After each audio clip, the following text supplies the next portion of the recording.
Good morning, whoever is here. Getting my camera adjusted. That seems about right. No, it doesn't. How about that? That's a bit better. Hello, everybody. Hi, Dr. Nick. One person's here. Who's here? Already a thumbs up. Already a like. We're off to a heck of a start.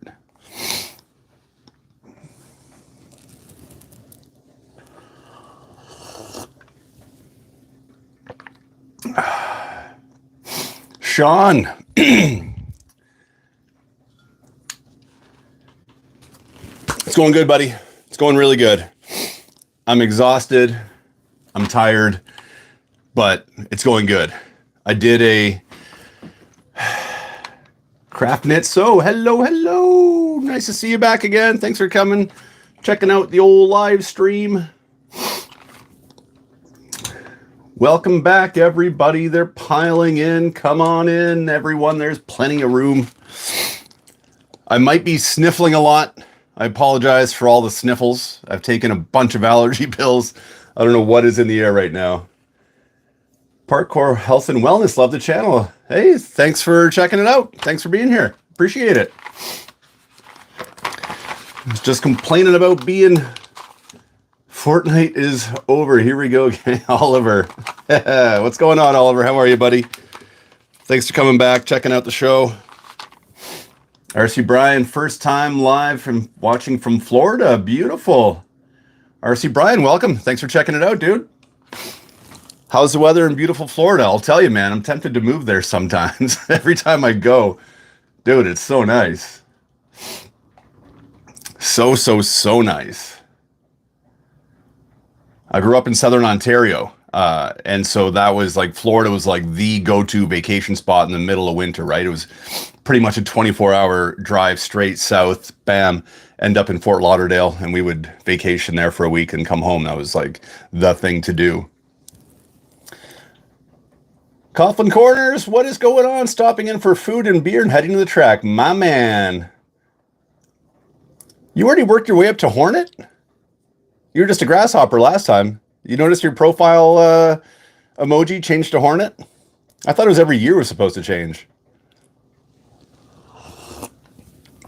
You were leveling up quickly. Ben, what's up? More than welcome to come down. It is beautiful. Yeah, it is, buddy. My friend, a good friend of mine, actually another YouTuber, Chris Vallone. Stefan R. Stopping in from Dunstan Plaza, the OG Plaza. What's up, Stefan? Yeah, Chris Vallone, he had a great RC YouTube channel. He doesn't do the YouTube RC thing anymore, but he focuses more so on his Volkswagen Beetle business. He restores classic VW Beetles, and he recently moved down to Florida, and he's always giving me a hard time to come down and visit, and I got to go and check it out. Rocket Racing's here. What's going on, brother? Thank you so much for stopping in today, spending some time with old Philly. Guys, I've got a mishmash of projects. I don't know if you watched my video from this morning, but yeah, got the new shirt. That's right. Yeah, I was away for about 2 weeks there. I had to go. I've got a rental property in Edmonton, Alberta, which is about a 16-hour drive door to door. So I had to go there. My renters were moving out. They kind of trashed the place on the way out. So, you know, I thought I was going to go for a day or two just to kind of do a walkthrough. And it ended up being a week of, you know, patching holes in walls, painting the whole place, doing the whole kit and caboodle. So it's done now. But, you know, I've got this Kyosho Javelin that I'm going to try and finish today on the live stream. We've got some stuff for the Blitzer Beetle raffle that I want to show you guys. These paints, kind of what I discussed in my video from this morning, kind of want to dive in a little more in depth into all of these things with you guys today. Of course, if you guys have any questions, throw them up. If I don't answer you, just throw it back up again, maybe all caps or something, because on my monitor, what you guys write, when I watch the live stream afterwards, like the chat box stays up full time, but on my monitor, it It comes up for a second and then it fades away. So I miss you guys sometimes. Like right there, Russ, Miami Vice. Yeah, baby. Order the Squash Fan. Yes, dude. You're going to love it. Squash Fan's so good. I've got a castle system in mine. And it handles it well. You just have to drop the shocks way down. So, because it's very top heavy, it likes to roll quite a bit, but it's a great truck. This time you only see his Ontario tags. Yeah, I believe it. Australia, good morning, Tim. Right on, guys. Yeah, a lot of Ontario folk down there in Florida this time of year, escaping that nasty winter. Castle will be ordered. Yeah, let's see what I got in mind, Russ. We have a censored, but I'm not running a sensor cable. It is the, geez Louise, 3800 kV, I think that says. Wham bam right there, baby. 3800 kV. This thing rips on, it's like it rips on 2S. On 3S, it's just nutty. 5900 kV. The Squash Fans are so good. This is like, the Squash Fan and the BBX were like the Tamiya highlight releases, in my opinion, as of late. I know this isn't like a new kit. This has been out for almost 2 years now, but this truck is awesome. It's just fun. It handles well. Put some oil-filled shocks on it, obviously. It comes with friction dampers, which kind of stink. I think these were 60 mil hole-to-hole. I got these from, these are Yeah Racing. I got them from RC Mart. Dennis is here. What's up, buddy? Stephen Hogan. Hi from the UK. I think I saw something there about the Jun Watanabe. Watanabe? How do you pronounce his name? What do you think about the Jun Watanabe news? I think it's exciting. I think it's ugly. I don't know if I'll buy one. If the price is right, maybe I'll buy one and just kind of hang on to it as a collectible. Probably keep it in the box. But like, it is ugly. It is all sorts of ugly. It's cool, but it's like, I don't know, man. Like I like lots of color and busy designs, but that thing is just nuts, man. What do you guys think about it? Let me know in the comments what you guys think about that thing. It's pretty wild. Dennis, I think I saw something about Stroop waffles there. No, I haven't received them yet, but I've also been out of town for a week and I haven't checked the mail. So they might be chilling in my mailbox. SRC truck. Yeah, there you go.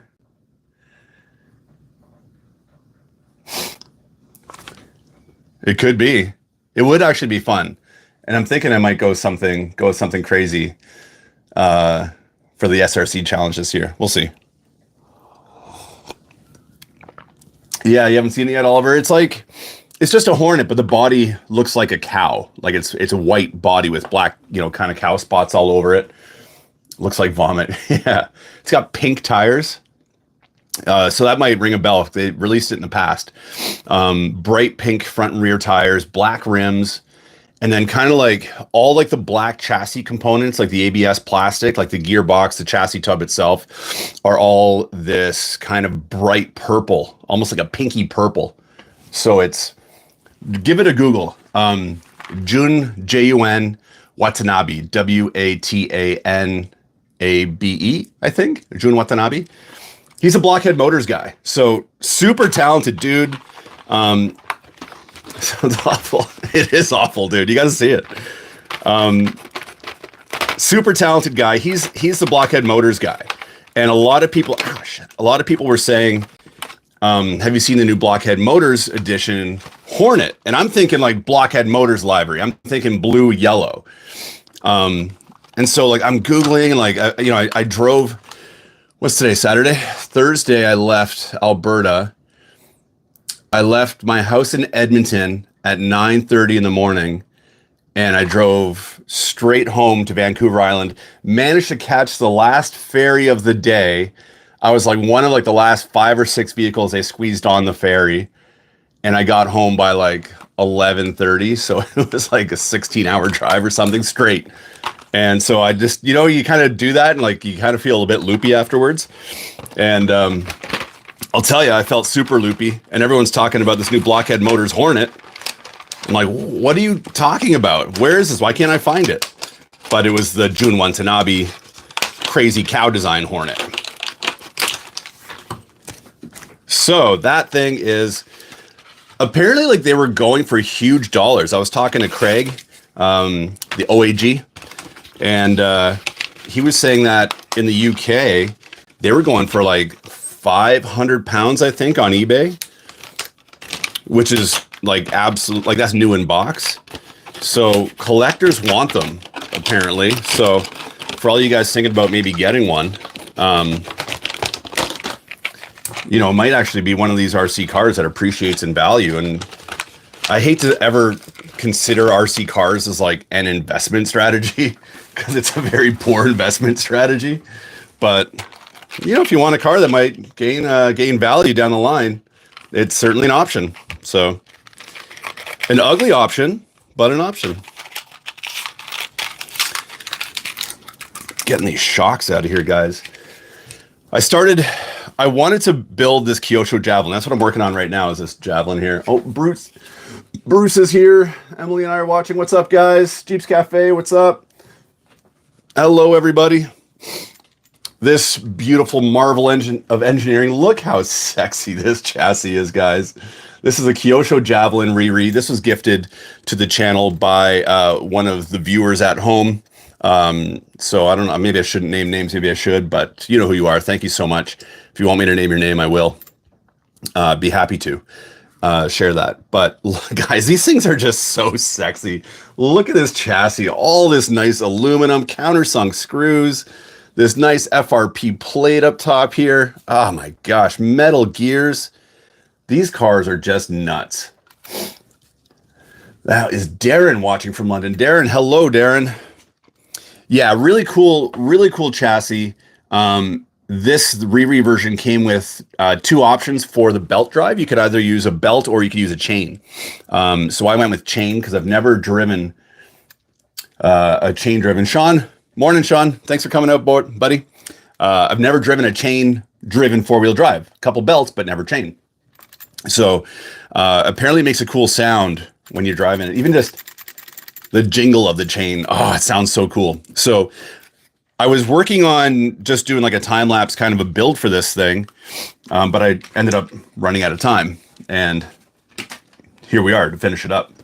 So I will still release that time lapse build, and then I'll do like a kind of a review of the buggy, and then we'll take it out and kind of do like a running video with it as well, because I really want to see how this thing performed. It's going to be freaking awesome. These are like Kyosho buggies, man. Like they are just a different level, you know. Back in these days, like when there's all these nice metal parts everywhere, gosh, they're so beautiful. Almost done with my Optima Gold, went with the belt. Yes. Yeah, the belts are nice, man. Like the belt has this like elegance about it. It's got this nice elegant whiz sound as it's driving. And then one of these things, it's going to have that chain, that clunky chain sound. It's going to be badass. So, yeah, and I remember when I was filming this, I was playing around with this blister packaging. I try to preserve the blister packaging sometimes, and man, I remember like it cut my thumb. I still have like a little bit of a mark here. It sliced my thumb, and I'm like bleeding all over everything. So I think you guys will get a kick out of it, because I think I captured a lot of that. Because I just used my camera on like a time lapse, but it was just one of those cuts that was like super deep and it was just gushing blood. So I just took the crazy glue out and I crazy glued it with some tire glue, and yeah, it was pretty boss thing to do. I think it'll look funny on camera, but yeah. So as far as this guy goes, guys, we're pretty well through it. I am on, where am I? Step 21. No, we're past that. We're on to building the shocks. Step 24. And that's pretty much the last bit of it. We're going to build the shocks. We got to put some bumpers on, then some electronics.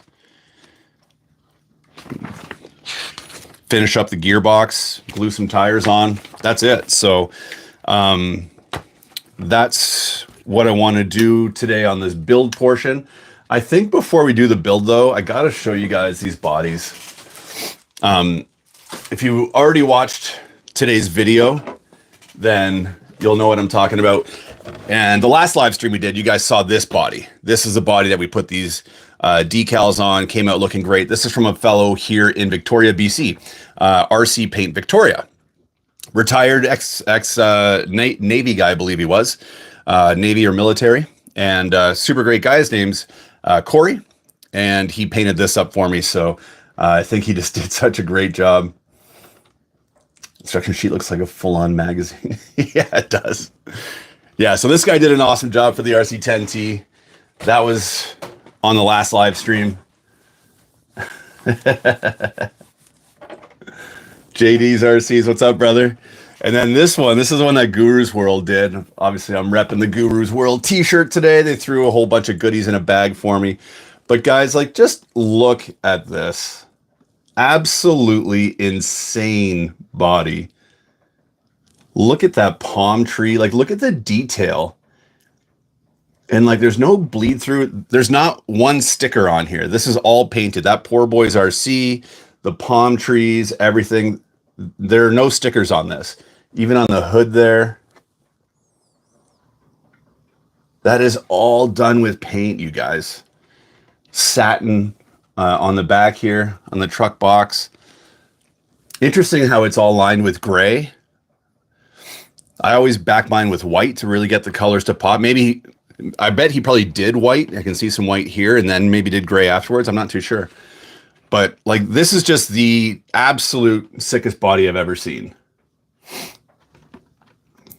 Electric RC, what's up, buddy? What time is it in Canada? It is just after 9 a.m. Wait, what time did I start this? Yeah, 9 till 12. Yeah, it's 9 a.m. Did I send you the blitzed Beetle yet? No, I haven't, Russ. But I do have the last bits and pieces of it here. So the fellow that won the Blitzer Beetle, we talked, and he wanted to go with blacked out wheels. So here's what the wife has done. So this is still actually a Volkswagen color. This is like a satin black under hood color that she used. So again, sticking with the authentic Volkswagen color theme. Yeah, these look really awesome. And he kind of asked me, he's like, what would you do? And I said I would go satin black on the wheels for sure. So that is awesome. The thing is, though, if you guys watch the videos when my wife paints these bodies, oftentimes, like, there's holes in the sides here, like the lunch box and this one. So she puts some mechanic wire through these holes and the body just kind of hangs in, like on the scissor stand.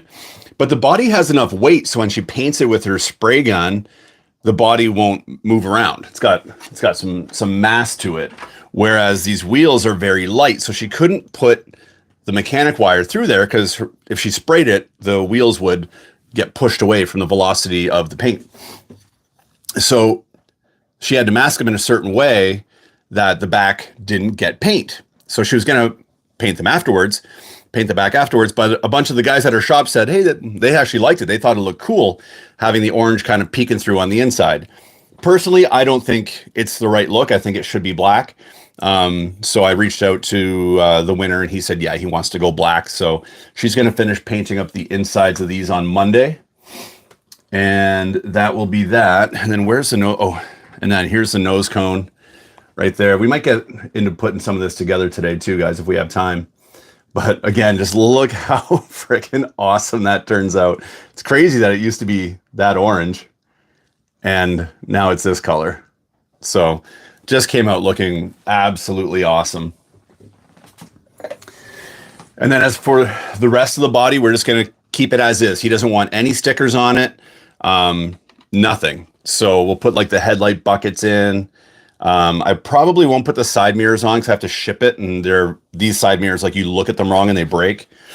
So I'll probably leave those off so they don't get damaged in transit. But yeah, the whole body is just going to stay this beautiful, just awesome gloss black with satin black wheels. Oh man, this thing's going to look really, really mean when it's done. I can't wait to show it off to you guys. Tony G is here. What is up, Tony? How'd you make out with your next gen fighter? You got it built yet, or I think you're 8 or 9 hours ahead of me. I saw your post in the Facebook group saying that you're working on that today. I'm kind of jealous that you guys have them already. We don't have them in Canada yet. Tomley's already reviewed his. A bunch of guys in the UK already have theirs. I'm going to start by putting some paint in this thing. So this this is just like a driver's kind of a cockpit figure. That's going to be for the Javelin here. That's going to go right here, kind of a thing. And then in the instruction manual, I don't think it says to paint it. Let me just double check.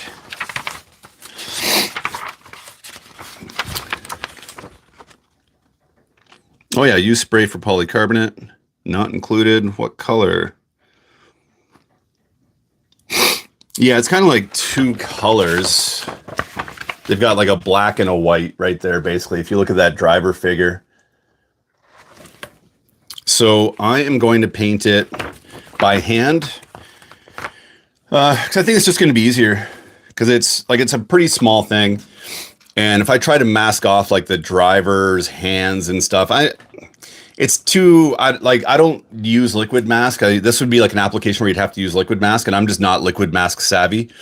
So I'm just going to paint the driver figure portion white and then let that dry and then hit the rest with the black. And that'll be that. Stocked up on anything? Jack Daniels, I wish. Kelly, what's up?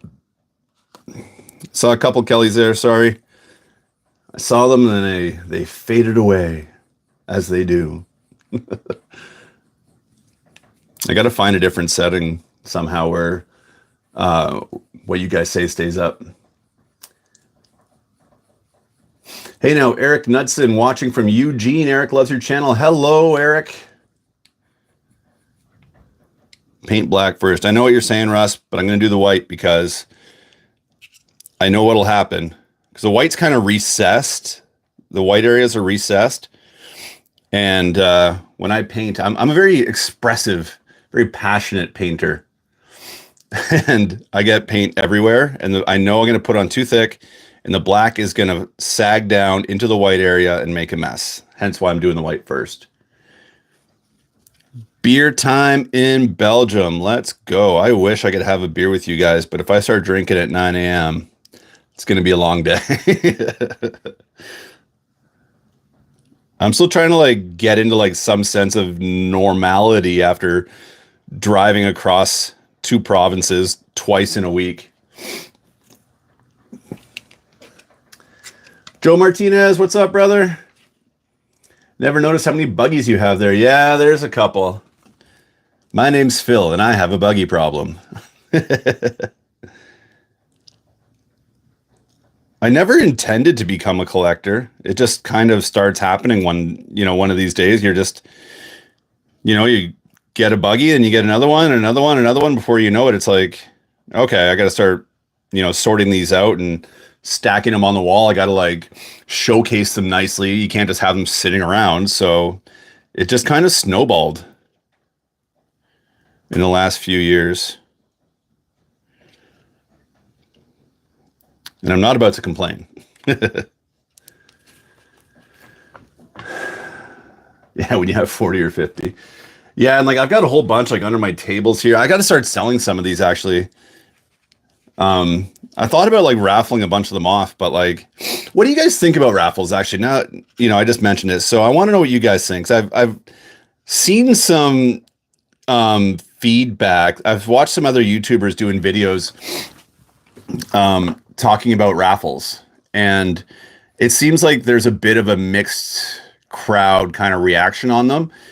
Some people saying that I drove from Vancouver Island to Edmonton and then back in a week. Yeah, I hear kind of like mixed reactions on the raffles. Seems like some people think it's like YouTubers are cash grabbing. Waffle. And maybe that's, some guys are ripping on Talbot for doing it because he's already like, quite a wealthy guy. and he's doing these big raffles. I don't know if you ever see his show, but he's like gives away like multiple, like, $7, $8, $10,000 worth of RCs at a time. So maybe that's muddying the waters a little bit, but a lot of guys do it. I do it. Gavin is the guy that kind of walked me through how to do it. Gavin from RC Kicks. Gavin's a beauty. I love that guy. And he, I asked him a million questions. He gave me a million answers on how to do it.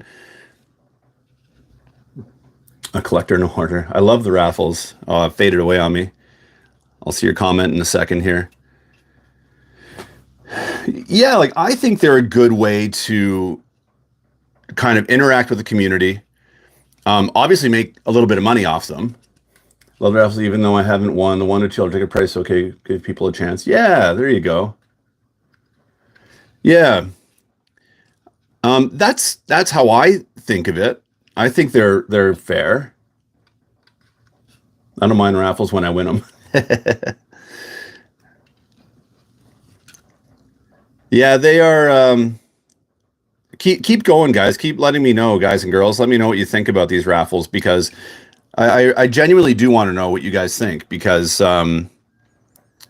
it just seems like, yeah, there was a bit of a, I don't know, like it was a bit of a contentious thing, and I don't really understand why. I've noticed a bit of a trend recently with, like, in comments, not so much my channel, but some of the other channels that are a bit bigger. A limit on tickets. Yeah, there you go. Some of the bigger channels, I noticed them kind of getting poo-pooed on. Ricky from Beyond RC, a couple other guys. Some guys go way overboard. I've had great luck.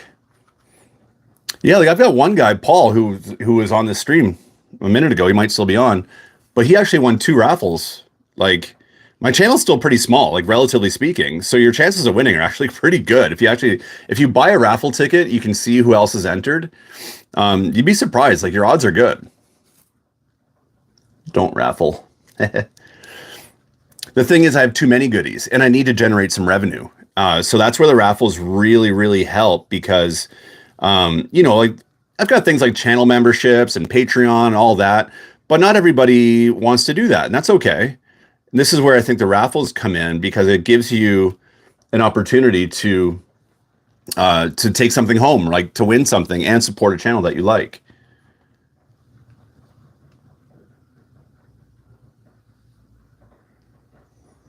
And so what I've tried to do with my raffles, you guys have noticed the last couple, is best builds I've done for a couple of months with the Tamiya Land Freighter quad track. That thing's cool. Don't enter raffles. I never win. You'll win one day, Russ. One day. Yeah, I've tried to kind of create something a little more special in the raffles, like not just, open a box, build something, and here you go. Not that there's anything wrong with that, but, given that we do have access to a wonderful painter, aka my wife, and she loves doing it, and the guys at her shop, like, they love, like, watching her paint RC car bodies and stuff. So I figured that's kind of a neat thing that, I can offer that's, unique to the raffle market, the raffle RC market, with some of these nice, unique paint jobs. I won 2 raffles back to back from Operation 11 Charlie. Nice, dude.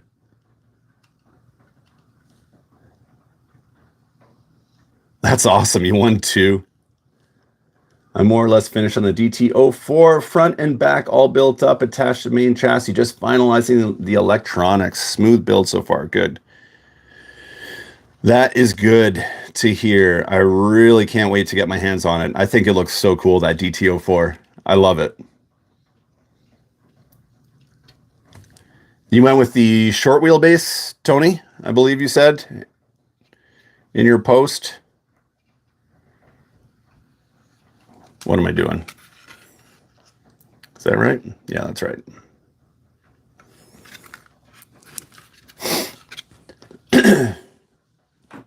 My favorite RC isn't even on this planet. Favorite RC isn't even on the planet. What could it be? Is it like a rocket ship or something?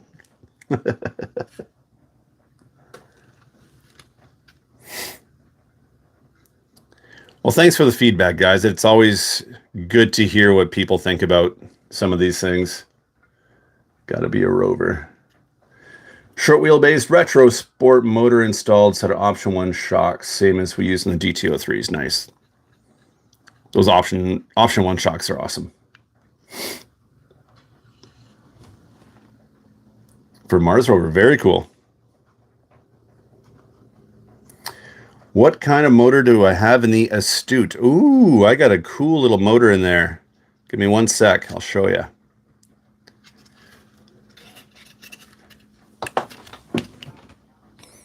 There we go. White portion of our driver is painted. Let that dry, and we'll do the black in a little bit. Motor in the Astute. That would be the Monster Horsepower. I had to go with something retro. Like the Astute, you know, when you look at the photos of it, like these colors, I find they don't pop in photos. They don't look as authentically bright. And when I got this thing and built it, I was like, holy cow, this thing is bright. Like it puked 90s colors all over it. So yeah, I had to puke out a nice 90s motor on the back there. What about raffling off a gift card to an online hobby shop for a set amount of money? Cool idea. I like that idea. Yeah, so I haven't driven this yet, but I'll tell you guys, I did glue my tires, and I am going to take this on that indoor carpet track that I featured in a video recently. So that'll be cool. And I think I think I've got the 1060 in here. Yeah, I do. I've got the 1060 ESC that it came with. But yeah, I'm going to turn some laps with that bad boy and see how she performs. I am excited to take that on a track. The Honda City Turbo. Lovely, lovely. That one is like, I don't know. I think it's cool, but some guys are really excited about it. Myself, not so much. You want something, you dream of it, you work for it, you earn. Raffle is only expectations. Interesting. I have a dream. I have a dream to be an RC YouTuber for a living. Build shocks on the internet with you guys. Speaking of which, it is time to build the shocks for this bad boy. Let's dive into it. Go to the track, and they are drone racing. They're running overtime, but I said, "Look, keep going, drink this beer, and watch." Another expensive hobby incoming. Yeah, drone racing is a thing. It is real. Open bag F.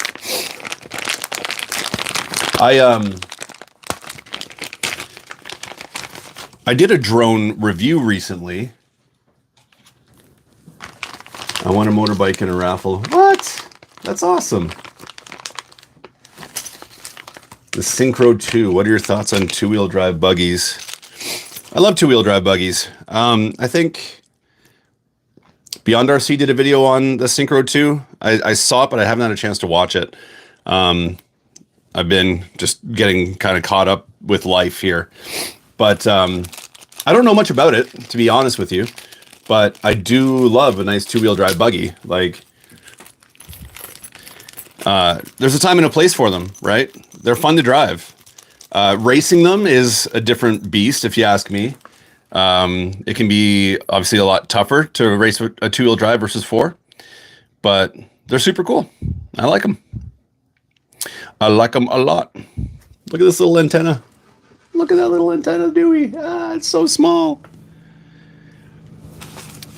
All these Kyosho parts, guys, are so nice. All metal, ball bearings. Everything's just like high quality. I saw two-wheel drive is how you learn how to drive an RC. And yes, I do agree with that. 100%.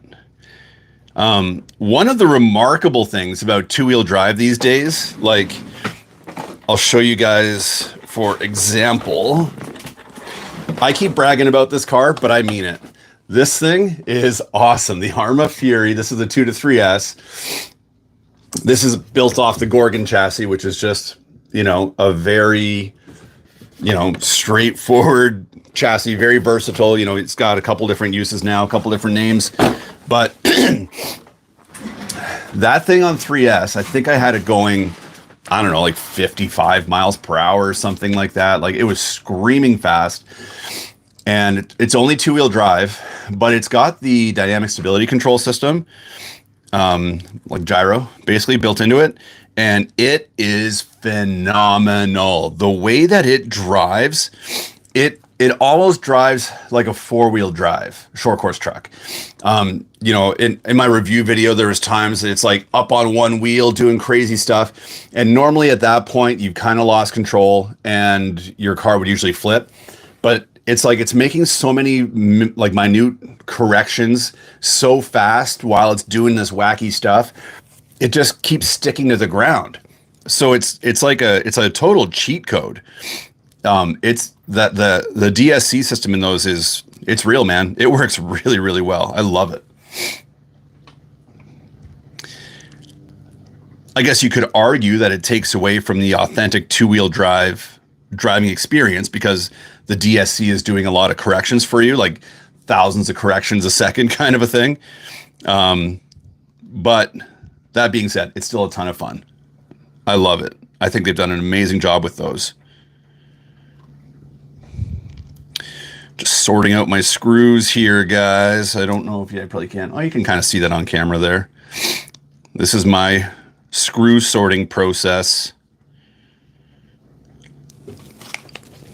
Nice big thing of silicone shock oil 100 CST.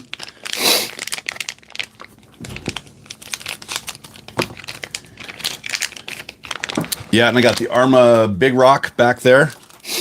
2 to 3S. That one came in last week while I was away, so that'll be a review we'll have for you guys next week. Very, very, very excited to get that one out. So I've got the granite, the OG granite, down here. I think there's still a battery in here. This thing's heavy as hell. An engraved plate with the date of the raffle, your signature on your shelf. Ooh, that's a cool idea. I joined late. What are we building? Ava and Dad are here. The Oil Wootun Bassett. Hello, everybody. We're kind of building a bit of everything today. It's a mishmash. We're finishing up this Kyosho Javelin and talking about this and that and the other thing. Is 2-wheel drive good on shorter grass? Yeah, shorter grass would be fine. But yeah, this thing is awesome. But this is like one of the originals, a 4x2 boost. I did upgrade this one to 4-wheel drive. So like, I love this truck. These trucks are freaking awesome. But this is the 550 brushed version. And the new brushless 2 to 3S ones are like absolutely bonkers. The value and the bashability, the looks, the everything, dynamic stability control. Man, I am excited to get that one opened up and take it out for a good rip. Joe, oh, you're making me blush, Joe. Come on now, come on. Mine is trashed. I only drove it once. I only drove it during my review. It's part of the problem when you decide to become a YouTube RC reviewer, because you're always like having to review new stuff. You don't get the chance to get out and drive your cars much. You always have to have like the newest thing, you know? So, yeah, it's got low miles on it, very low miles. But that's a fun car. If you guys ever want to watch a video, I did do a review video on that one. And I took it to the skate park, and it was like a rainy day. I got some really nice slow motion shots with like the rain flying off the tires. And, you know, when I do a review and I go to a skate park, you know, skate parks are another thing that seem to be controversial in the RC reviewer world. And I think it's because some guys, and I'm not going to name names, you know who I'm talking about. Some guys go out there, Rick Mason, a boot. Some guys go out there and, you know, put a 6S battery in a 2S car, launch it 50 feet in the air, smash it and scream and go, whoa. You know, there's a market for that, I guess. That's not what I do. Like, I like to, like, I used to skate and I snowboard my whole life. So I like the elegant look of almost doing like skateboard maneuvers with an RC car. I think that looks really cool on camera. You know, doing rail slides, 50/50s, hitting spines beautifully, backflipping nicely. You know, that's the kind of thing I like to do. And that car, that Granite, was perfect for it. It really performed well in the park in that sense.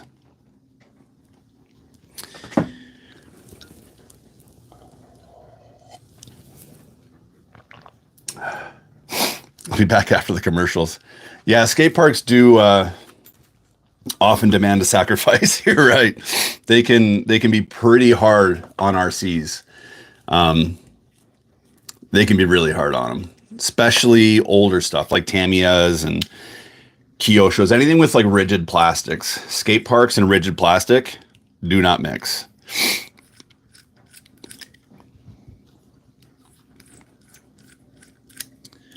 No bueno. What are we doing here? Open bag F. Okay, that's done. I need to... We're building some shocks here, guys. We've got this neat shock tool. This guy.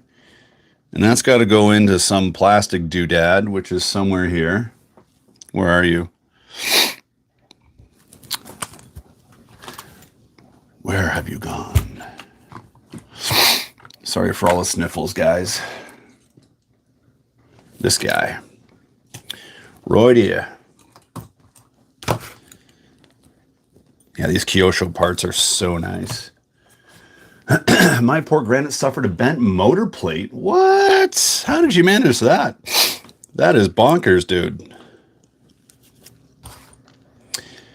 So we're going to take this thing in here. This is like a shock building tool, I believe. I've done these once before. If you're not landing on a downslope, expect damage. Yep, that's fair. You're not wrong.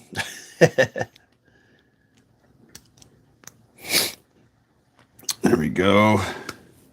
When I reviewed the Minimax, I gave it a very positive review because I probably ran 4 or 5 packs through there. And man, I must have thrown well over 100 backflips and landed.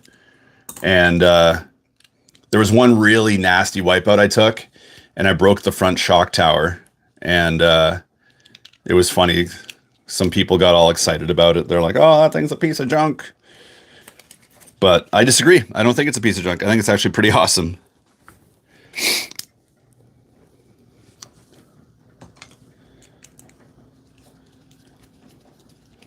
Come on, you. Sounds like you're ready for the X Games. Joe versus RC. Any runs this weekend?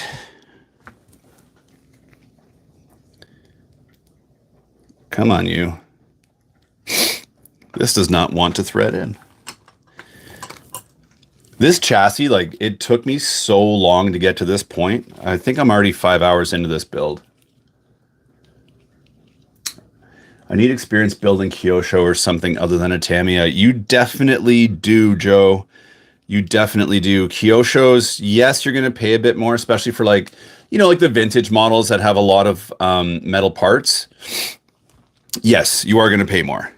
But the build experience, dude, it's almost like when you build a Top Force Evo or an Avante or an Aggress, and they've just got high-end parts and everything just goes together so nicely. It's like that, but it's like every time. A lot different, like the quality of the tools, parts are better. Yeah. Kyosho makes some pretty boss stuff. All right, now I need to put this little plastic Dewey into this metal Dewey. If I can find it. This little guy. One thing I don't like about this Kyosho build is like the instruction manual. It's okay. Like, I mean, it gets the job done. But when you do build a lot of Tamiya, Tamiya manuals are like, they're just so good. They set the bar so high. And then when you get to something like this, it's you know, I'm kind of like looking for little plastic bits and pieces. I'm like, which parts tree is it on? And it tells you, but it doesn't tell you. You know, it's just a little more kind of clunky of a build process. Shock gasket. Why do I not see shock gaskets? Insert all the way. I know what we're talking about. It's that little plastic clear looking thingy. Is it already on there? No, it's not already on there. Where would it be? Where are you, shock gasket? Is it in this next bag? No, it is not. If I were a shock gasket, where would I be? So this has happened. This happened earlier in this build too. Javelin shocks. Yes, sir. We're building some javelin shocks. And on the bottom of the shock, in their own little bag by themselves. Is that right?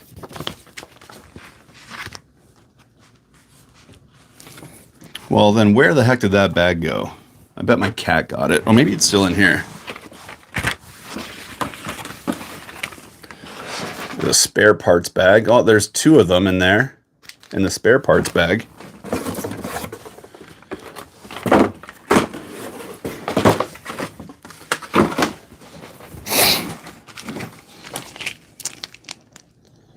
Huh. Came in their own little bag, you say.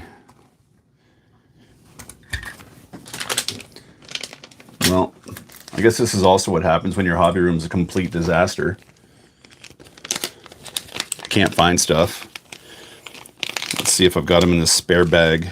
Yeah, these little guys. You guys know what I'm talking about. You know what those are?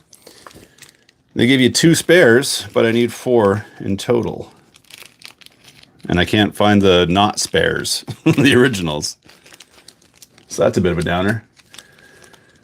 Dr. B. Wacko, what's going on today? Well, today we're trying to finish building a Kyosho Javelin. And we're stalled out a little bit right now. I'm trying to find some parts in my destroyed mess of a hobby room. And I can't find them. We're also doing a little bit of painting. We're also talking about RC10s, RC10Ts. We're talking about a bit of everything today.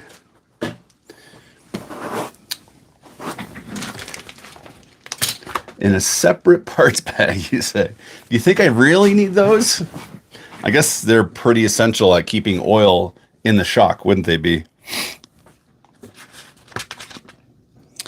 Well, that's a big time bummer. I seem to be missing them. So anyway, I'm going to use these ones, the spares.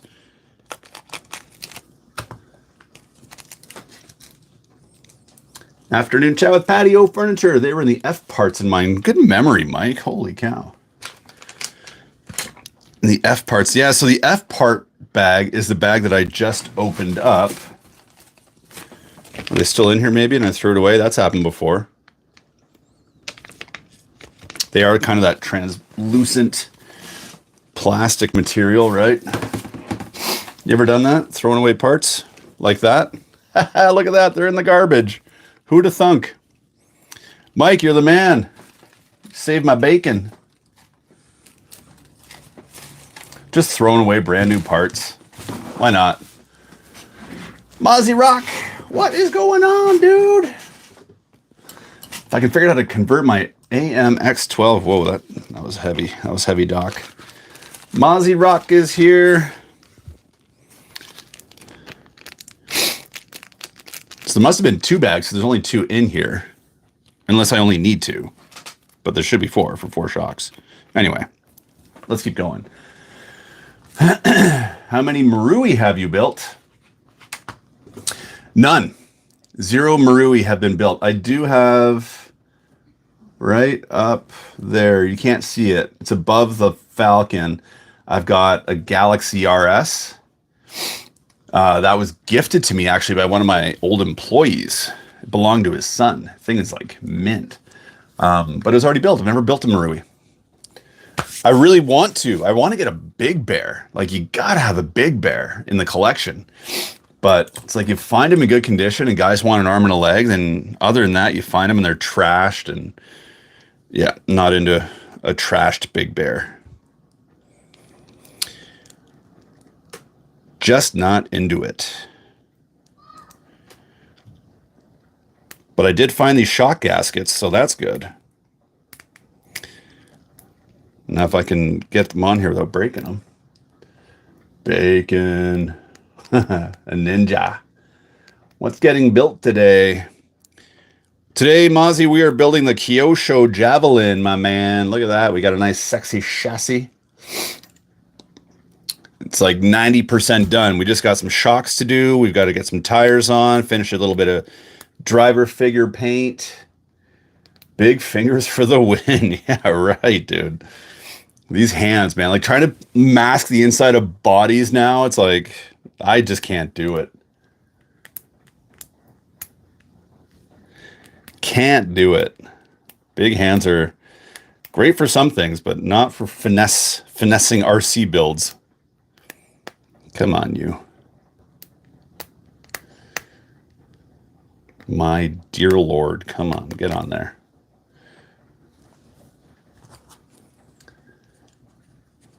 Looked at the Kyosho Rally car and not sold. Not sold on the Kyosho Rally? What? Dude, they're beautiful. Coors Melling Thunderbird. That's an old school. That's a Marawi, isn't it? Marui. What's up? You can't say that. You can't say that on television. You guys remember that show? I think that was a Canadian show. There's a few Canadians here, though. Whoever just said bacon, I don't know if you're like hanging out in my house or something right now, but I can smell my wife is making bacon right now. It smells so good. Get slimed. Yes, you know it. Yeah, you can't say that on television. That was a great show. Barth. Barth was like the chef or whatever, maybe not a chef, but a cook anyway. Phil cleaned his room. Yeah, right. It is trashed in here, dude. Like I take a lot of pride in keeping my spaces clean. Like I can't even like film if my house is dirty. Like I'm like kind of OCD that way. I have to have all the dishes done and stuff. Like, and so after being away for a couple of weeks, I come home and like my hobby room's just trash and like some stuff came in the mail. There's boxes everywhere. I'm like, I can't work like this. But then I just do. Because I'm like, I got to get back working on YouTube here. YouTube's funny, man. You don't make a video for a week and they punish you.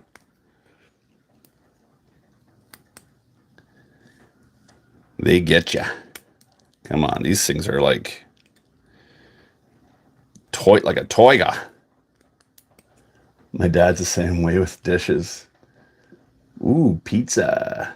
My dad's the same way with dishes. Yeah, man. I can't focus. If I come in, my house is dirty. I'm like, nope. I can't work. I can't do anything. I have to like clean everything. Then I can zen. Mozzie Rock have to get back to making vids almost at 1,000 subs. Yes, dude. That's when you get to hit that monetize button. If you guys haven't watched Mozzie Rock's channel, go check him out. Good old Canadian boy. Let's get him up to 1,000. What are you at right now, Mozzie? How many are you at? What's your exact number? Yeah, you're welcome, man. You got a great channel. I love watching your show. I don't get enough time to watch YouTube channels anymore. But when I do, like, I like your show. I like your editing style. It's really cool. I like the voices and the editing techniques that you use. It's just different. Like, it's funky and it's different. I really like it. So that's not lip service. I mean that. So how many are you at? 47 watching, 976. Yeah, hit those likes, guys. Hit that like button. Come on, hit that subscribe. Why wouldn't you? 976. So we got 47 people here. 47 of you guys, go to Mozzie Rock's channel right now and hit that subscribe button. It's a great channel. Check it out. I think you'll really like it. Let's get him over 1,000. Easy peasy. Let's make this guy's Saturday wonderful. We are going to build some shock shafts while you guys go over there. And 976, 977. There we go. Keep her going. Keep her going. It's almost at $1,000. Do you have a King Blackfoot? What do I have back there? No, I've got that one. The Blackfoot Extreme. Joe did it. Look at that. Thanks, Joe. Go over and check Mozzie out. Everybody. Do it. Yeah, don't own a King Blackfoot. I got the OG. Well, it's a Riri.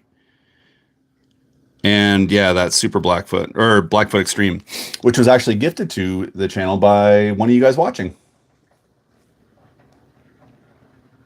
You did it too. Beautiful. Thanks, Slash Raptor. Let's get Mozzie over to 1,000 subs, guys. GTO Dad, thanks, man. It's one of those things where YouTube's funny. You know, it's a royal pain. It's a big challenge to get to 1,000 subs. But once you get over 1,000, it starts to pick up. They say there's like a theory that people have that if they watch a channel that has fewer than 1,000, a lot of people would assume that like they won't give the channel a chance. They think it's just not good enough if it doesn't even have 1,000. But it's tough to get 1,000 subs, guys. I'll tell you, it's not easy. 982, keep going, keep going, keep going. Watching from Puerto Rico, Melvin Vega. What's up, dude? I haven't seen you since the speedrun challenge 2 years ago. Racing just subbed. Nice. Racing 393. Beautiful. Let's keep them going, guys. Go give Mozzie some love. He's got a good channel. He's a good dude. Whoops. Flung an E-clip. Oh my gosh, I flung an E-clip and found it. That never happens. On a live stream, too. Sub to Mozzie. Nice. Thanks, Dr. B. Wacko. Let's go, boys. Yeah, I love it. Share some love here. There you go. Paul did it. Look at that. Only 2 spares. Mike, you've got this build manual like in your head, dude. How do you do that? Good job. I do have a hack, though. I bought, where is it? Right here. Amazon to the rescue, guys. Check this out. All the E-clips you could ever imagine. Tons of E-clips. They saved my bacon so many times. Amazon. Love it. You were saying you built yours last night, Mike. That's so cool. Great timing. Mozzie, what's your number at, buddy? We are building some shock shafts. Let's do the rears are a 3-hole with a C on it. 989. Ah, we're 11 away. 11 of you guys, go jump over to Mozzie Rock's channel. 11 more. Do it now. Do it for Mozzie. You can do it. Rocket Racing did it. Thanks, man. Freaking out over here. Ah, he's freaking out over here. Get over there, guys. I'm almost 0.1% of Mozzie's channel. Oh, that's awesome. You guys are the best. Thanks for doing that. I really do mean it. He's got a great channel. I think you guys would like it. The first RC10 Eclipse. Man, RC10 everything. It goes together hard. Like the ball cups, that white material they use for the ball cup ends. Man, not cool. Like trying to thread those things on, your thumb is just bloodied up afterwards. I hate building that part of the RC10. And the differential. You know those tiny little screws they use in the diff? I think it was the diff or like a gear that you have to put together. And there's like the smallest Allen key that you've ever seen. And like, I remember like building mine and like pretzeling that Allen key. You guys, you got 1,000 yet, Mozzie? Let's keep going. What am I doing? Not paying attention. I'm more focused on Mozzie's channel right now. I'm kind of excited. I want to see him hit 1,000 and start freaking out. It's exciting. It's really exciting when you hit 1,000. see. Oh, I see what we're doing. I see. My good friend runs Cruisers Motorsports. Took him 10 years to get where he is now. Props to you guys. Yeah. Joe was already subbed. It's tough, guys. It is tough building a YouTube channel, especially today. It's like everybody has one now. So it's like there's like literally a sea of people. Patio Furniture subbed. Thanks, man. Been on for 4 years. Yeah, it takes time. It takes a lot of time. When I hit 100, I remember like years ago, like when I started my YouTube channel, it was just kind of for fun. I think I told you guys before, like I was inspired by Mateo's RC movies, and I wanted to make cinematic style RC movies like his. I didn't know what I was doing. I thought it was going to be easy. It's not easy at all. It's in fact very hard. But anyway, I remember hitting 66 subs, and a couple friends were like, "Oh my God, you've almost got 100 subs. That's wild, dude." Yeah, Mateo. I'm at 270 on my channel, Slash Raptor. Well, there you go, guys. Check out Slash Raptors. Get him up a little bit. Let's share a little bit of love here. I think some people view YouTubing as like, what do they say? There's like the scarcity or abundance, you know? Some people don't want to share because they think it's like they want to have all the viewers, but I disagree with that. I think there are literally millions and millions and millions of viewers out there that are watching these shows. If you have a good enough show, they're going to want to watch you, but sometimes it's just tough to get that exposure because you're lost in a sea of other YouTubers. So, yeah, definitely check some of these guys out. Melvin subscribed. Nice. Bruce, thanks, guys. You guys are the best. I talk too much crap. Good on ya. I got 16. Rocket Racing's got 16. Yeah, but you're just a speed runner. You win all the speed run competitions, so you get that. You get all those bragging rights. I'm learning to talk into the camera. I like the cool voice effects you use. Mozzie, your show kind of reminds me of, I don't know if you ever watched Olive RC. I don't know if he still makes videos, but he had a really, really cool style as well. Yeah, Nordic RC is awesome too, for sure. Yeah, Olive RC. He did crazy, like a lot of these like kind of post-apocalyptic builds, like a lot of bodies made of styrene with like rust coating and just really crazy builds with a really kind of a dark feel to his videos. I really liked him. Joe, I thought I'd subscribe, but that's such a classic thing too, isn't it? Like when you think you've subscribed to a channel, but you haven't. On the Bench is at 47. Go check them out, guys. Go check them out. Grow your channels.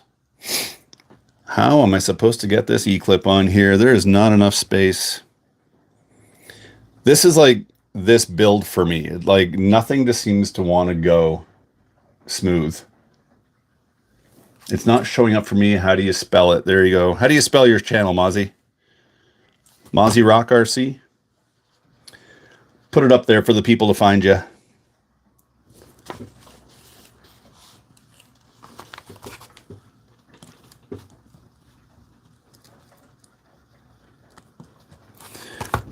I'll tell you. Chris Extreme and Sparks. Nice. Yeah, Sparks got a lot of us into the game, didn't he?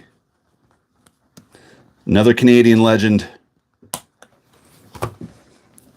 Good old Canadian boy. I don't think he's doing RC videos anymore, though, is he? I heard something. He's a logger now? Really? I thought he had like some injury, and that's when he started like smoking a lot of pot on his show, and a lot of guys didn't like that. I mean, it's not my scene, but whatever. I don't care. Do your thing, but...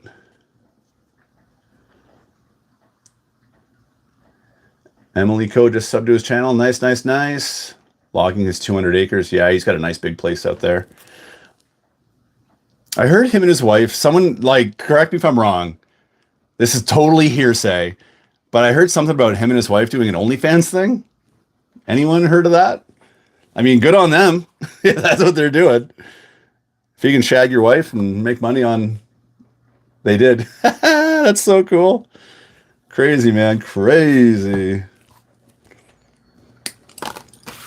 I wouldn't want to be exposing that much of myself to you guys.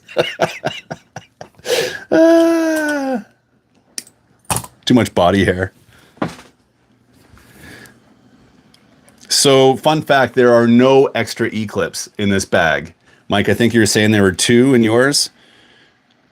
I've got the exact amount of E-clips I need to build these shocks.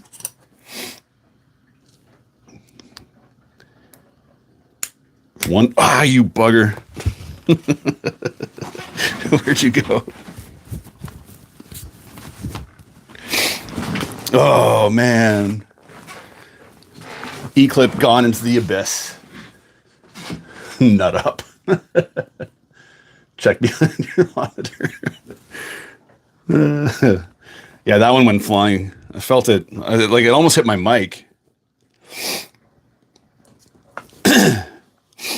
There's like no room. These pistons, like, they fit so tight at the top of the shock shaft. There's there's virtually, actually, like literally, there's zero vertical play in the piston on top of the shaft. That is like a Toyga. 2 of those, and then A for the fronts. Yeah, they've got like letters on the pistons, which I find kind of interesting. How many holes? 2 holes with an A. 2 A holes. Sorry if there's any families watching. I'm just talking about A holes here. Where all your guitar picks go. It's gone. And it's gone. That's where my Amazon package of E-clips is going to help. I got it unsuited. You're working with too big a tool. Could have some fun with that. I actually really like putting my E-clips on with this. I find the leverage, because they're so long, I can just really nicely go with them. My other guitar hole. It's just it's just they're so tightly fitting. Yeah. Definitely not a shortage of A-holes. Nope. Plenty of them out there, Sean. Plenty of A-holes. Working with one right now, right here. There we go. This is where the old Amazon E-clip package comes in and saves the day. They're like all over the place, but that's the one I need. Lifesaver. Same with their screws. I bought these like lunchtime. Have fun. See you, Mike. Thanks for coming out, buddy. I bought these just like random screw containers from Amazon as well. I got a bunch of them. And they're a lifesaver, guys. They can save your bacon. Where'd that E-clip go? I just put one down here. There it is. I see it. We got her.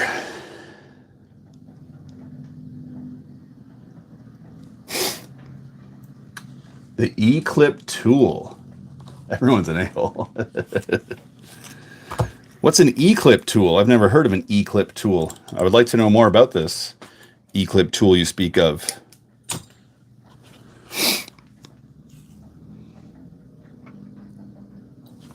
Mozzie, what's your number at, buddy? You got 1,000 yet?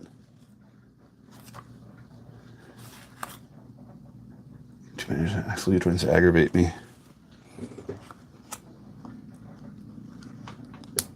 Come on, come on. Don't go flying. There we go.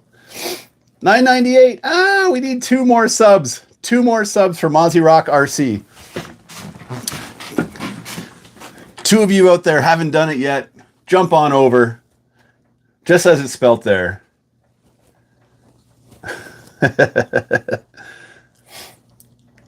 Yeah, the live streams tend to skid out of control a little bit. We get talking about tool sizes, OnlyFans pages.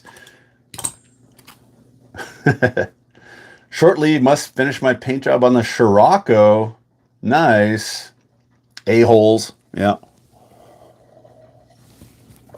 Ah, nice cold coffee. I'm like building this so slowly, but we're having fun. Oh, we got to insert the shaft right here, guys. See, we're not being naughty. It says insert the shaft. So we're going to insert the shaft. I don't know what you guys are thinking. Note direction, flanges on inside. Insert 2 mil spacer for front shock only. Okay, let's start with the rears. A clip can cause hair to regrow. What? You guys have been holding out on me all this time?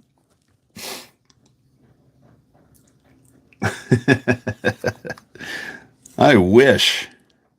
What are we doing? I need 2 of these ball and dewies. Couple of those. Bing pot. $9.98. You at 1,000 yet, Mozzie? We need these little number 2 doodads. OnlyFans insert shaft. That's right. Couple of those. You, and you. Gotcha. $9.99. Ah, one more. Just insert it slowly with lube or you'll hurt your shaft. One more, you guys who have not subscribed to Mozzie Rock RC. Go over there, hit that button so this man can hit 1,000. Look at him. Ah, he's freaking out. One more and he's there. And his weekend is going to be stoked. Just had my girl sub. Ah, there we go. Nicely done. Mozzie just had a baby. So this is like, you know, this is a big deal. There we go. I subscribe. Thanks, Chris. Let's get this boy moving. Got to break that 1,000. Once you break 1,000, then it's a different world. What am I doing? Where is that piece? Where do you go? Where'd you come from? Oh boy, what is that? Why don't I see that anywhere? Yahoo, 1,000. Did we get it? We got it? We got the 1,000? Yeah, dude, we got the 1,000. Hey, RJ Groot is here. He even subbed. Look at that. Fun fact, RJ Groot and I used to work together many, many moons ago. Look at that. There we go, 1,000. You can have over 1,000 now, Mozzie. You're going to be way over 1,000, dude. Yes, sir. 1,001, 1,002. Look at that. Happy frickin' Saturday. Let's go. Mozzie's past 1,000. Yes, dude. Where is this piece? Why can I never find anything? You know, like when you start something, you start a build and you walk away and you come back and you walk away and it's just kind of a gong show. That's the stage I'm at right now with all this. Now 2,000. You guys are the best. Thanks to all you guys for doing that, man. That it really does mean a lot. Like it's that 1,000 sub hump. You know, it's real. And if you can get over it, boy, things really start moving. So you guys are all legends. Thanks for doing it. I'm sure it made Mozzie's day. Look at that. Beautiful, beautiful. It's well deserved too. Like, I mean it. Guys got a great channel. Can't find my part from 2 years ago. Cat knocked on the floor. Yeah, he did. I only have 3 tire foams. There's one like somewhere. My cat was playing with the tire foams on this build. And yeah, they're somewhere. They're somewhere out there. So what am I doing? I'm putting some little O-rings on my shaft here, guys. This guy, orange. So why do they look like they're different colors in the manual? Why do you do this to me, Kyosho? You, and then I need some kind of a little flange doodad. Where's the flange doodad? Note direction, flange is on inside. Okay, well, I'm noting the direction, but where is the flange? Maybe that's on here too. It is. It is. There's the flange right there.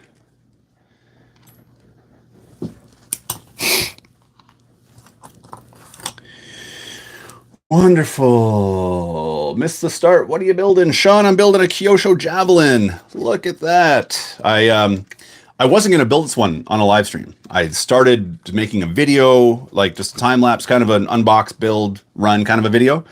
But just life has been getting in the way, so now we're going to finish it on a live stream. You and you and you and you. Now we got to figure out this monetization. Yeah, well, it's click of a button. You also have to have, I think, 4,000 hours of watch time, I think is the number. But it's in a setting. Yeah, it's really just clicking a button. You just turn it on. Yeah. Yeah, you just turn it on and it'll, yeah, you'll figure it out when the baby's sleeping. Lunch break is over, back to work, but I'll be listening. All right, patio furniture. Are you building patio furniture today? Or is that just a clever name? Hitman, we're building a Kyosho Javelin. Mostly done. Just on the shocks right now. I put that on too early. I make so many mistakes when I build on live streams. Like it's just like nonstop errors, but whatever. It's fun. It's good to hang out with you guys. Just a clever name. Ooh, rotisserie chicken. Very nice. Very nice. You go. And then, whoops. I like that name, patio furniture. It's a great name. And I need one of these things. Insert 2mm spacer. Okay, that doesn't apply there. There we go. I'm hungry now.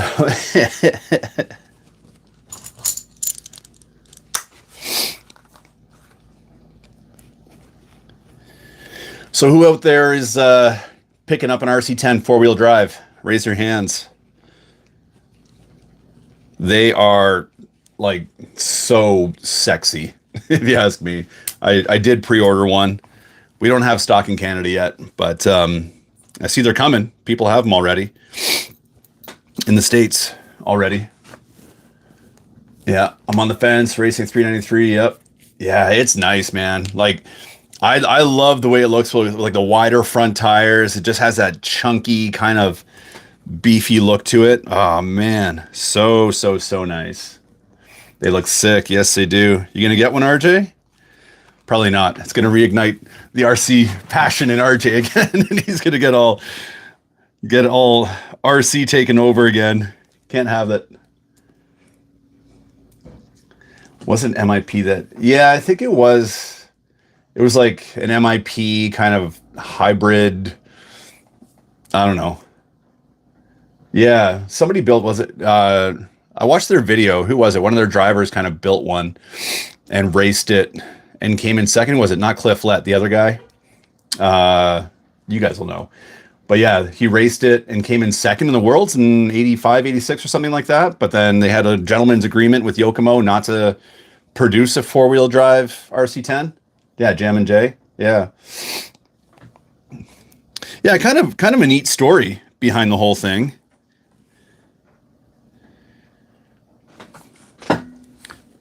I think they're gorgeous. Like, yeah, they're expensive though. That kind of stunk.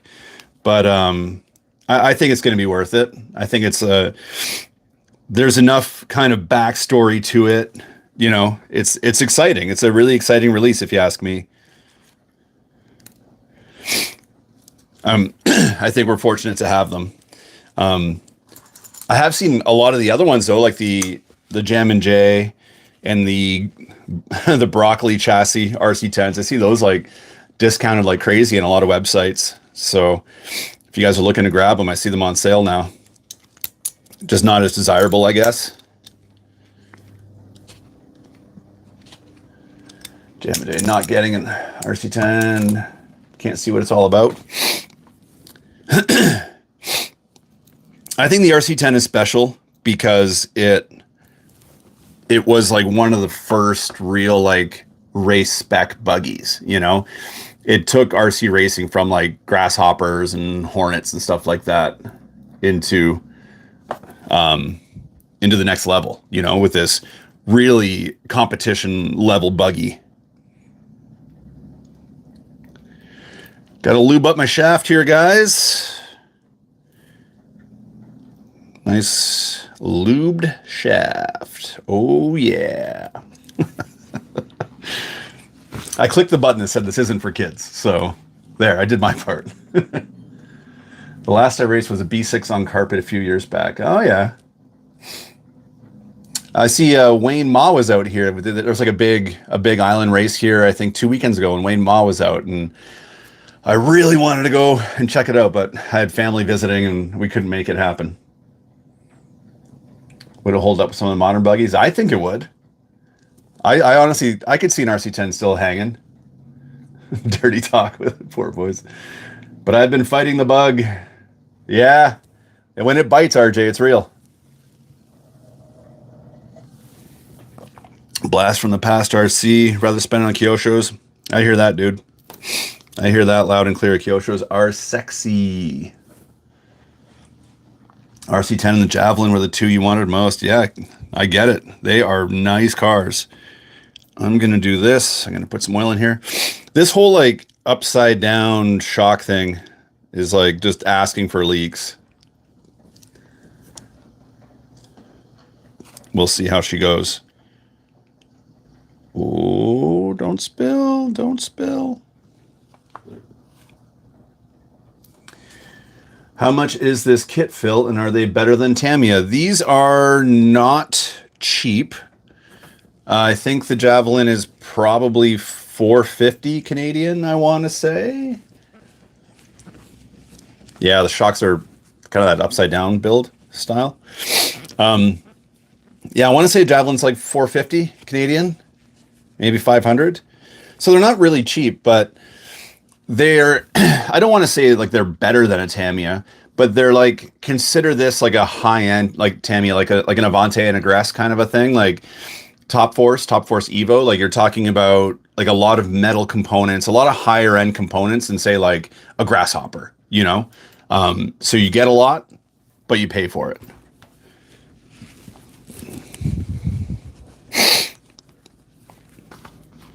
Now we're going to use our fancy shock tools. Where are they? This guy here. You go in there. Yeah, they kind of give you this neat tool. It looks almost like a Ninja Star kind of a thing. And you tighten up the bottom of your shock with it. It's kind of neat that it comes with that. If I can make it work. Cheers for the advice. Yeah, anytime, brother. Yeah, you get what you pay for, right? Like this is like, look at the amount of metal, you know, like metal chassis rails underneath there, metal chain. I mean, this thing is really nice. It just feels like just the quality of the build materials, the design of everything. It is gorgeous. You know, you got your like metal uprights or spindles, whatever you want to call them. Just a lot of really nice high-end parts. So you're gonna have to pay for that. And is it going to handle well? Like, I love the way these cars handle because, like, they've got weight. You know, I love a buggy or a truck, anything that has a little bit of a weight to it because, you know, the suspension really works, kind of gives it more of that kind of realistic driving feel. Yeah, big fan, big fan. We've got one shock built in. I've got way too much oil in there. And I can't, it won't even compress. Building and streaming. I gotta take up like video games or something and just live stream video games. Everything I do, I have to like do twice. Thoughts on the H10? Getting the Kyosho Dune Master. Yes, I will be getting a Dune Master. I love the Dune Master. I love the Dune Master. I love the way it looks. I love everything about it. Yes, definitely gonna get a Dune Master. I want to order one, but I just got to watch my spending right now. I got the big rock behind me. It just came in. That was, yeah, I got that one and the RC10 four-wheel drive I just ordered as well. So I've kind of blown my budget for a little while here. But they are in stock in Canada. Eliminator RC has them, I saw already. How's that feel? Actually, it feels a little bit gritty. It's not the smoothest shock I've ever felt, and that's for sure. Dune Master looks sick. Yes, it does. Why does this shock feel so gritty? It doesn't feel very good. Might have little burrs or something on there. Little buzz on there. I'm waiting on the RC10 four-wheel drive. Yeah, you did order one, hey? Good man. Maybe we'll speed run them this year. JK. We're not going to speed run RC10s.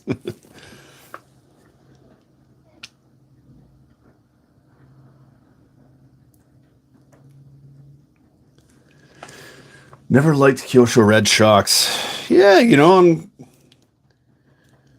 not going to lie. I'm a little bit disappointed. They're a little bit on the gritty side. They're just not like super smooth. Oops. Not the end of the world. I might there may be like a little burr on the side of one of the, on the side of the piston or something. We'll see. I'll get the rest of them assembled and see if they all feel the same. Yeah, this one kind of has the same feel. It's like, it's not really gritty, but it's like, it's not perfectly silky smooth either. Made speedrun cars from all associated cars. Yeah, I believe it. You could do it. I just, you know, for the purpose of like the speedrun challenge that I host every year, I wouldn't go that route. I try and keep it like inexpensive, not like super inexpensive chassis, but like something that's reasonably priced. I don't want people, you know, having to buy $500, $600 cars and then trash them, and want to keep it a little more accessible to people. There we go. Hour and a half and I built 2 shocks. Slow down, Phil. All right, let's build some front shocks now. MF01X, yes. Immediately upgraded to Turbo Optima. Yes, those Turbo Optima Gold shocks. Dude, those are so nice. I've got one right up there. Those are nice shocks.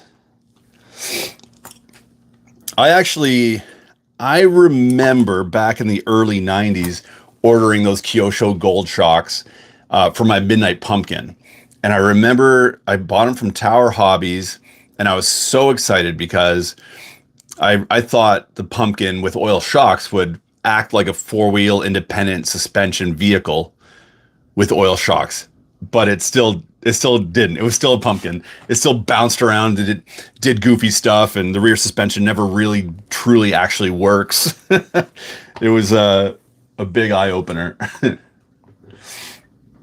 Hornet Evo. That's not a bad option. Hornet Evo on a speed run. What do you guys think? It's not a bad idea. RC Birds is here. What is up, Dirk? What is going on? Get an Optima Mid. Which one's the Optima Mid? I get my Kyoshos all mixed up. They have like Optima Mid, Ultra, Optima. I don't know. I forget which one's which sometimes. Is Optima Mid, is that the 4-wheel drive, kind of that teal green sucker? Because which one's that? That's the, I forget which one's that. The mid-engine. Ah, mid-engine. Optima Mid. Hence the mid. All makes sense now. It's all coming together. Thanks, guys. You're the best. Von Squash, speedrun. That would be fun. Lunchbox suspensions, fine stock. I agree. It's a lot of fun. The mid 60th is a teal one. Yeah, there you go. I can't keep track. I need like more distinctive names. You know, I need like Lunchbox and Hornet. I can, you know, mentally I can categorize them, but Optima Mid and I don't know, Turbo Optima and Ultra Mega Awesome Optima. I don't know. My caveman brain can't handle it.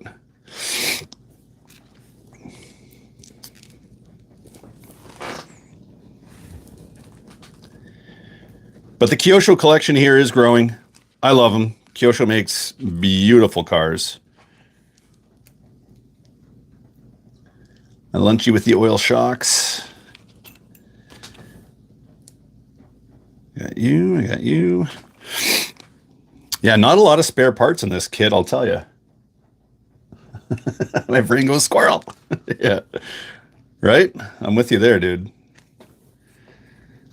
I gotta put 2 more of those little dewies on.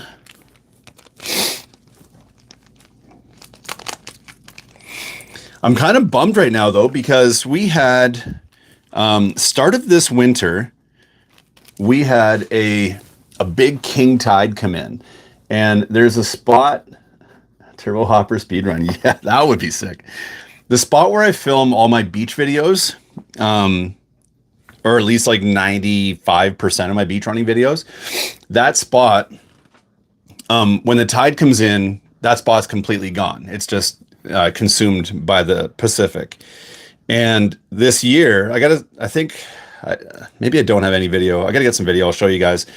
But this year, anyway, we had this big king tide come in, and all the logs that were on the beach all got picked up along the whole beach and dropped right on the spot where I run my cars on the beach. Like there's literally like there's no room to run a car. Like you'd struggle to get a crawler through there. There's so many logs. So like, you know, I'm praying that we get another big tide that comes in and washes it all out. Yeah, because I don't know where I'm gonna film my videos this summer now. I told my wife I could like park my Land Rover up on the bridge and just like run the winch down and winch all the logs back in the water, but some hippie's gonna get excited and yell at me. Tell me I'm ruining nature. Those hippies are real out here. Come on, you. This is torturous trying to get these little gaskets on the bottoms of these shocks.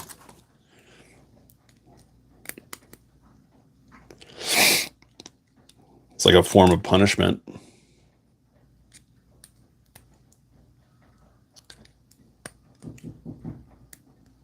There we go. Got one.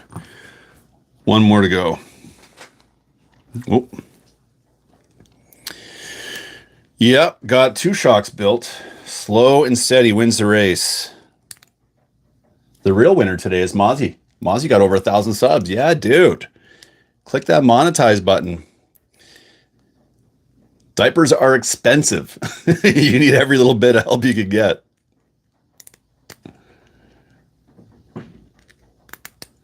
Oh yeah, here we go. We are rocking and rolling. What are you guys working on this weekend? Let me know in the chat box there. Dang you, Mother Nature. Yeah, dang her for real.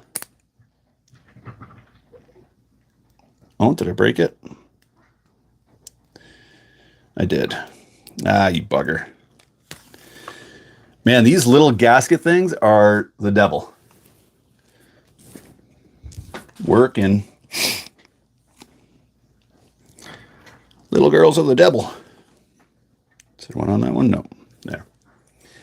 Finishing up my XTS wiring and body. Nice, dude.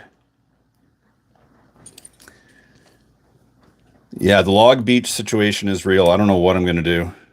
I'm pretty bummed out. Finish my monster beetle body. Cool.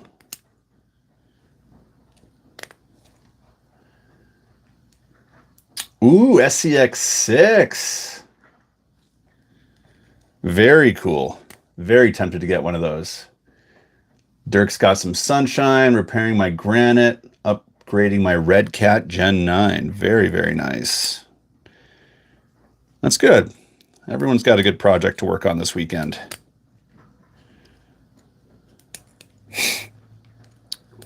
What about Craft Knit Sew? Are you still on here? I think you got a lunchbox or something recently, didn't you? That and that. Number 2. I got to put more spacers on here. Numero 2. Where are you? There they are. Can I see what attitude for having a blast with it? Mozzie, the guy that convinced me to buy a T410 rally. Nice. I want to be an influencer. What's up, dude? I want to be an influencer too. Let's influence each other.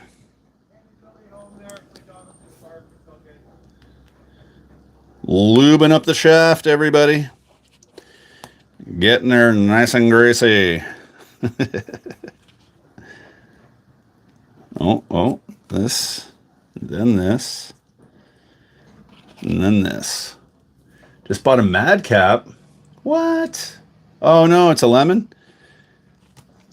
Womp womp.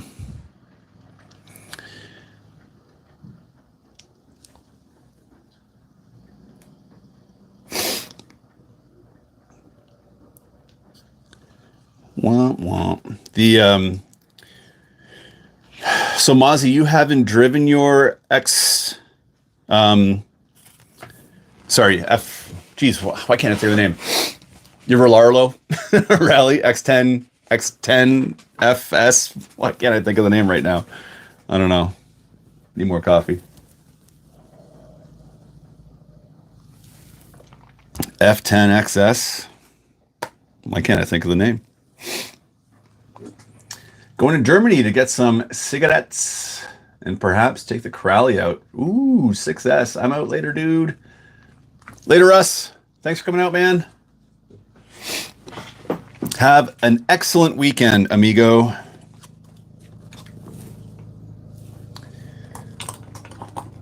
Buried in snow.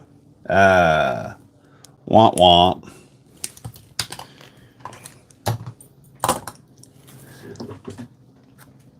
Oh, you know what? I just remembered when I set up this. I set up I think my channel memberships.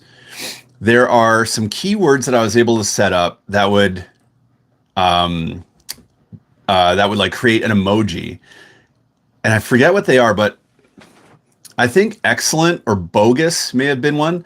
So if you guys are watching, someone type in bogus, BOGUS, and then someone else type in excellent. Oh, I just said bogus. I'll have to double check what they are. I totally forgot about it. Because I had 3 like Bill and Ted terms that I used, like excellent, bogus, and triumphant, I think. Yeah, they're not coming up. Maybe it's for members only. And the only 2 members just left. Dang. Okay. Thanks, guys. We'll try it again on the next one. Because it was like bogus was like an explosion or something. Excellent was a guitar. Yeah, YouTube gave me like 3 words I could set up that way, and I did, but apparently, yeah, it didn't work. I'll dig deeper into that and figure it out. Let you guys know. Just another fun way to kind of interact.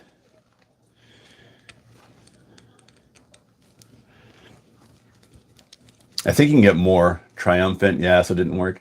Do we need a special character? Maybe you do need a special character, but I'm not going to ask you to figure it out.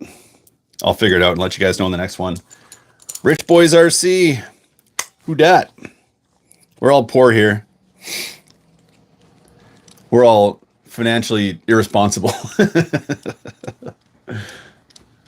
Triumphant. Yeah, it's not working. Because I'm pretty sure triumphant was like a celebration emoji, like, you know, like the big kind of whatever, like that horn with like this, you know, the celebratory stuff flying out the end. That sounds a little bit risque, but you know what I mean. The celebratory horn.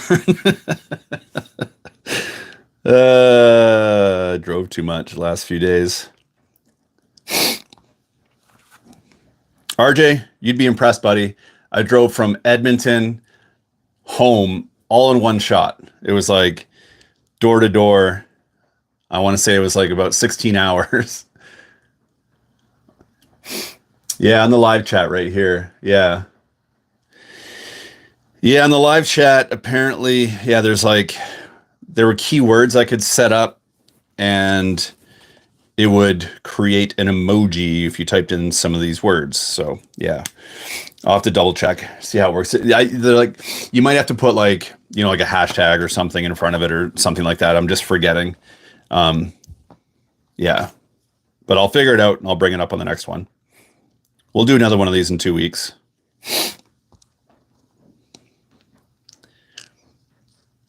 I think this time seems to work pretty good for most of you guys, right?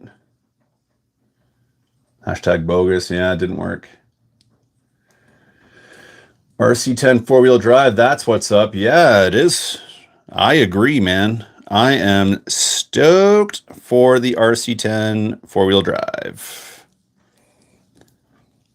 That thing is a beauty. Come on, you get in there.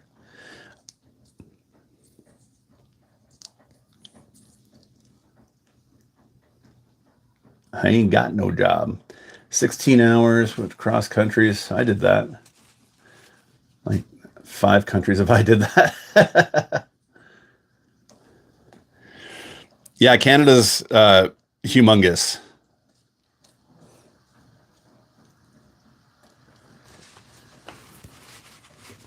Just late enough for us Alaskans. Alaskans, cool, dude. Alaska, nice. What are we building? We're building a Kyosho Javelin. Been out of the hobby for 30 years. Looking to get back in a clodbuster. Clint Sroke. Right on, dude. Clodbuster is the way to get back into the hobby. Good pick. Great pick. Clodbuster rocks.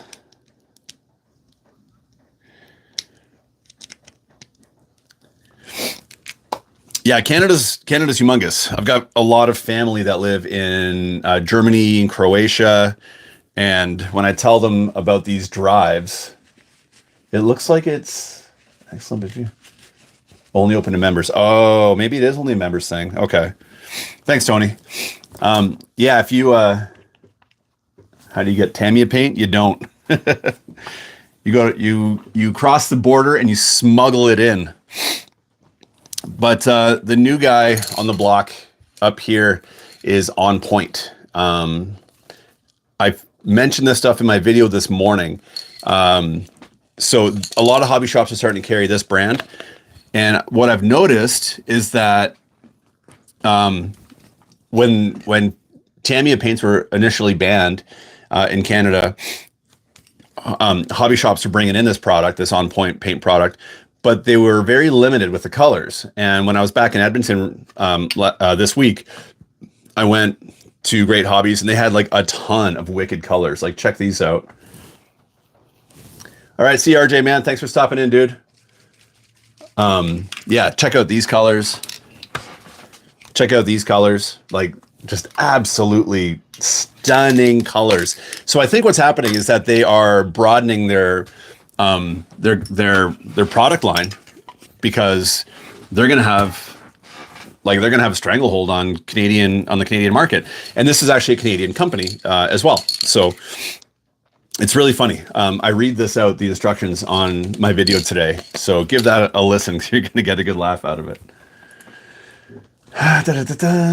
Fluorescent colors lay down well. Good to hear.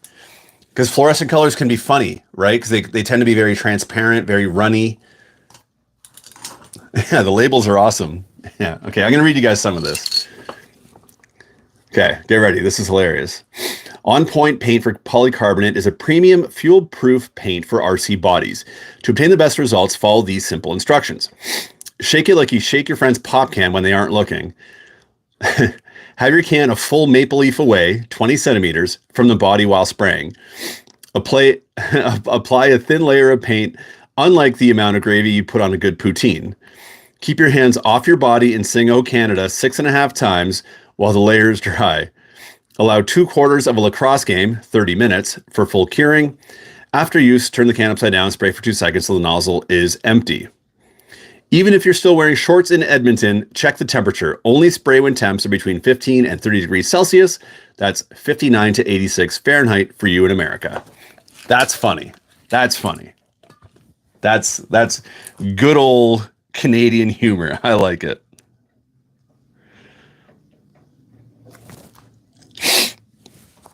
All right. Might get some shocks built in 3 hours today. It's happening so slow. Raise collar. Gotcha. Isn't your wife a professional sprayer? She is. She is indeed. She is an auto body paint lady. And a really good one, too. I'm not saying that because I'm married to her and I'm under some sort of obligation to pump her tires. I do mean it. She's freaking awesome. She's a really, really good painter.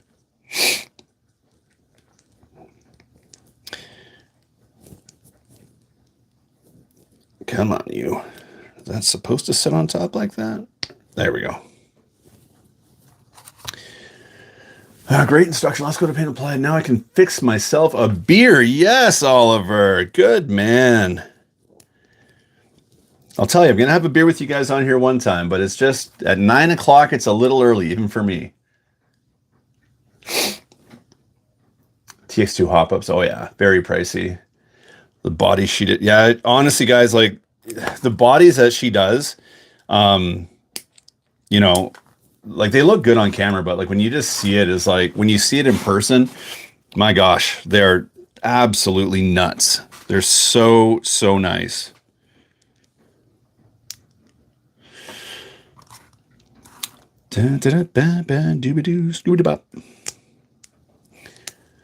Big fan of your vids, great content, Canadian perspective. Order some of your merch too. Yes.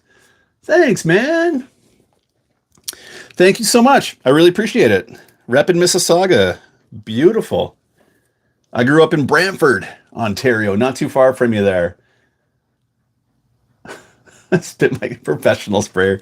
Get your mind out of the gutter, man. Come on. This is a family show.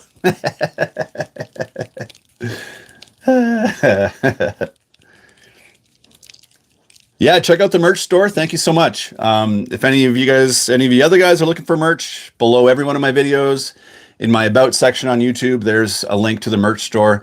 It's actually pretty rad too, because if you are feeling fun and frisky and creative, you can actually design, like it's a cool a web store, and you can take certain logos. I've got all my different logos uploaded, and you can put them on different kind of garments and, products like, mugs and stuff like that, whatever you want. So it's kind of cool. You can kind of get creative with it. Angelica 1945 here. There, Dennis. So that looks like Dennis is taking off. Sorry, guys. I try to keep up with all y'all, but it's tough sometimes. Streaming ain't easy. Streaming and building. Trying not to send e-clips across the place. It's a tough life. Ooh, we have front shocks, boys and girls. They feel better now that there's some resistance on there, but there's still just, like a little bit of a grit to them.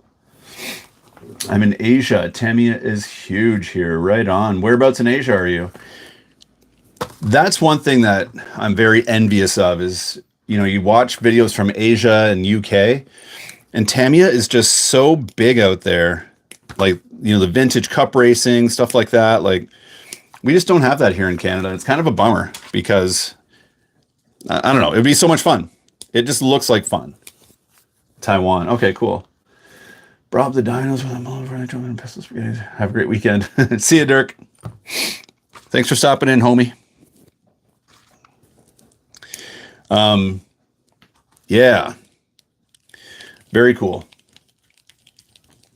Oh, You're live, but there's no racetracks here. Oh, that's too bad.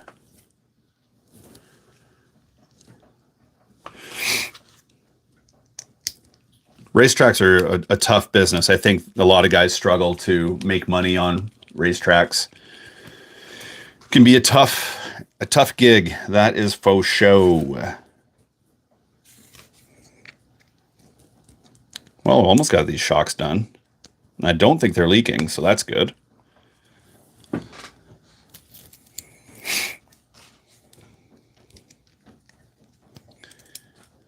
Something like this.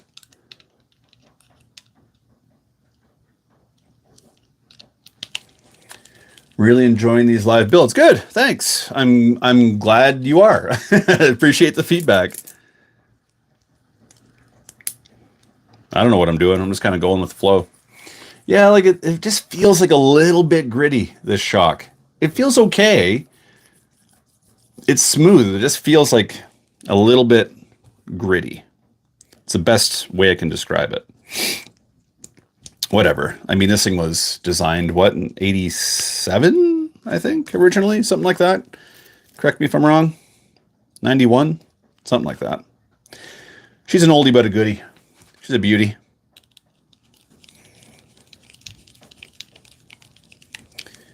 Just like that, gang, we have shocks. Yeah, dude.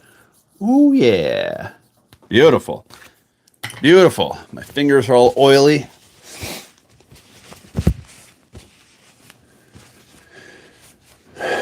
Due to beaties, yeah. Yeah, they're really big. Tamiya's really big in the UK.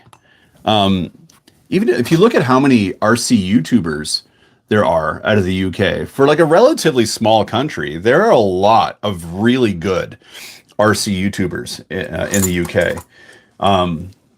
And they're covering, a lot of the guys cover like a lot of Tamiya content. RC Kicks, Mark Bryan, Pop Along, to name a few. Richard Lowe, a lot of these guys, OAG. There's so many of them, and they've all got good content and very Tamiya, Kyosho heavy, Schumacher heavy content. Tamiya Legends, yeah. He's not doing it anymore though, is he? I think he's out of the game. He's out of the RC game, I reckon. I think I heard that somewhere through the grapevine. Sorry guys, adjusting my belt. I didn't watch a lot of RC Tamiya Legends, but Mark Bryan for sure, one of the best out there. Okay, what are we doing here? So we're gonna mount these shocks now to the body. Don't know what happened. Tomley and Kev, yeah. Tomley's good. Like, Tomley does such a good job of having a good mix of cars, including some Tamiyas. And I like that when he drives his, he doesn't just go to absolutely destroy them every time. Watch a lot of Poor Boys. Yeah, dude, right on. RC Kicks, he's awesome. Gavin's a legend. Mark Bryan, so good. There are a lot of really great RC YouTubers right now. Kev smashes everything. Yeah, he does. I'll give it to him, right? Like, I mean, everyone craps on the guy. I'll give it to him. I mean, he's the biggest. He's the best, right? He's successful. I don't drive my cars the way he drives his cars. But whatever. Everyone's different. Enjoy the hobby for how you want to enjoy it. I'd love to have one of his paychecks, I'll tell you that. That goes on there. That goes on there. Tighten up your nuts. Harley Designs, Pure Blood 100. What's up, man? Thanks for checking out the show. What do I think of Harley Designs? I think, what's his name? Josh? He's a beauty. I met him at Axial Fest this year. Last year. Super nice guy. Gave him some stickers. And I think he was being nice. He's like, oh, yeah, I know your show. I think he's just being nice. But no, he's a beauty. Love the guy. Kev Talbot is a whistling diesel of RC. That is actually Very, very accurate. Very accurate. When Whistling Diesel got a Cybertruck and his thumbnail and everything was like, we ripped the frame off the Cybertruck. I've worked in auto body for 20 years. I have been part of the repair of, I would say, no less than probably 100,000 cars in my life. So I've seen damaged vehicles. I know a lot about damaged vehicles and how to repair them. Okay, this was my life before I did YouTube. And when I saw that Whistling Diesel video, and he's like, "Oh, we ripped the frame off," when they're trying to tow, they got that Cybertruck stuck. Everybody wants to crap on the Cybertruck, and whether you love it or hate it, I mean, that's a conversation for another time. But what he did was, on the back of the frame, there are two impact absorbing aluminum, like it's like a crush panel basically that goes between your frame and the actual steel bumper of the vehicle that's kind of hidden in behind. And they're called rebar mounting brackets, and they're made of aluminum, and they're designed to absorb energy and get crushed to save your frame and to save your body in the event of a collision. So when he was trying to pull it out, he ended up breaking that aluminum crush bracket. You know, it's like $100 crush bracket, and we wrecked the frame and all this, and it was all this hoopla about it, but really the frame wasn't damaged at all. So that kind of stuff, kind of irks me a little bit because, you can do anything to get clicks, right? And doing stuff like that is going to get you a lot of clicks, but it's not, I don't know, it's not legit. It's kind of, in my opinion, it's kind of like you're lying, you're lying to exaggerate your story to try and sell your product, to sell your videos. And that's not very cool.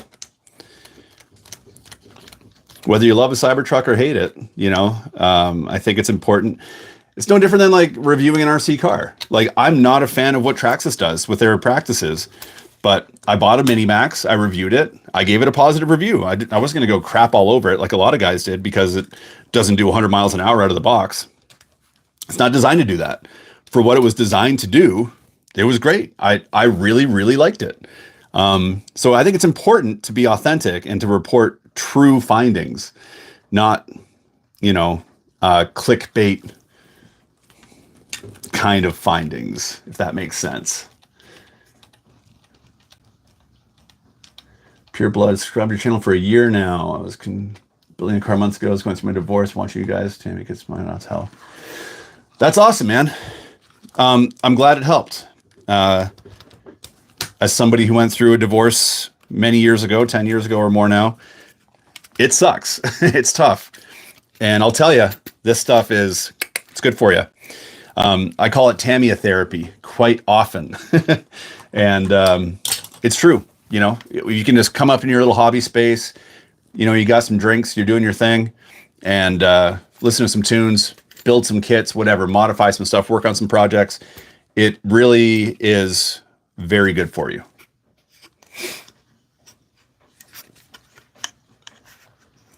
Dang, it looks nice. Doesn't that look nice? Look at the shocks on there now, guys. Woo, look at that front angle of the dangle. The back looking sporty spice. Oh, yeah. The thing is, like, these are so nice. Like, you don't want to take them out and scratch them, That first scratch is always the hardest. After that, you're like, screw it. Drive it like you stole it after that. Oh, Mozzie's waving. How'd you get that cool hand emoji? Nope, not a bummer, dude. It's life. I'm sure we're not the only ones that have been through it. Kyosho goodness. Yes, indeed. Look at that wonderful Kyosho goodness. Can you see that chain in there? Look at that chain in there, guys. Oh, boy. Oh, Mozzie's just flexing all the emojis now. He's going emoji crazy. What am I doing here? Front bumper. Ba, ba, ba, ba, ba. That's at the front. That's the front. I'm really gone. You out of here? You taking off, Mozzie?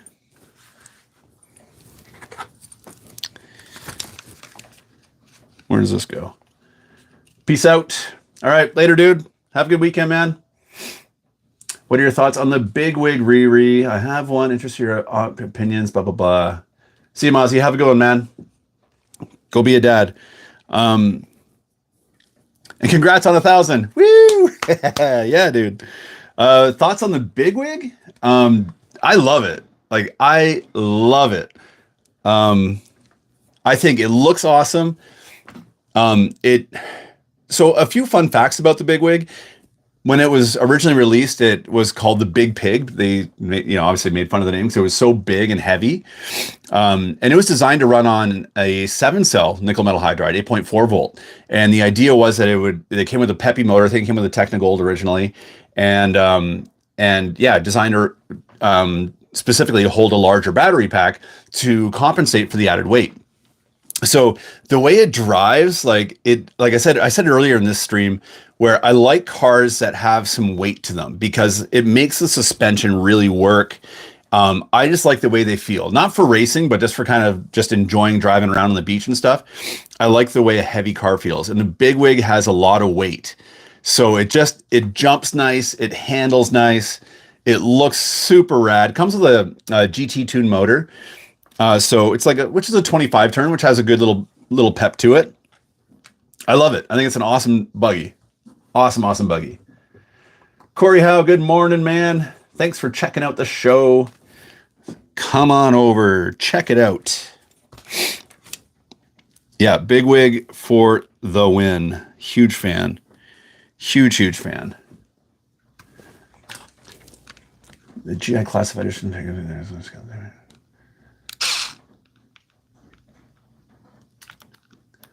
Kyosho Legendary should be shelf queens. Yeah, they should. Do I have a Bigwig? I do, buddy.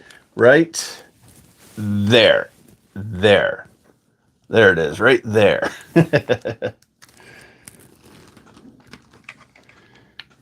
I've only driven it once. That's what I was saying earlier in this stream.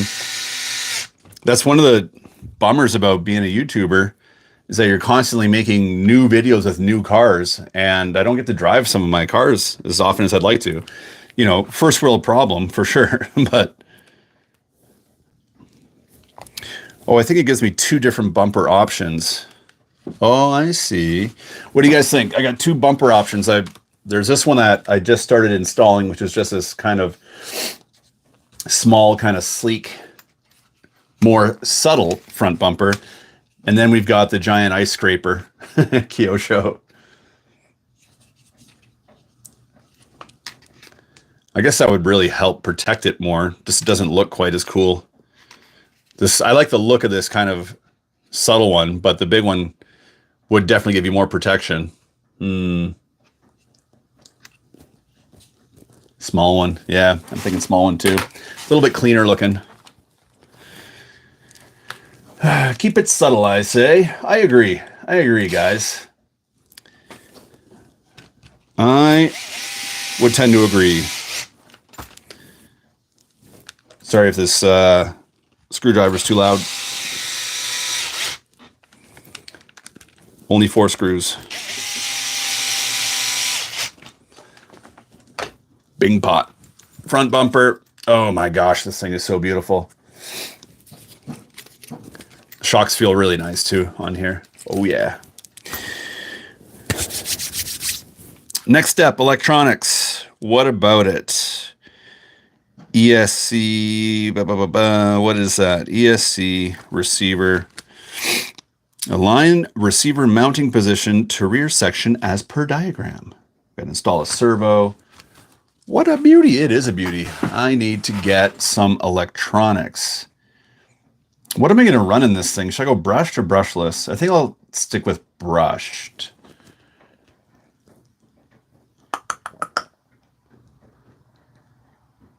I think I'll stick with brushed. Maybe I'll put a vintage motor in. What do you think? Might look cool, the vintage motor back here. I don't have any vintage Kyosho Le Mans motors, though. I do have some vintage stuff up here.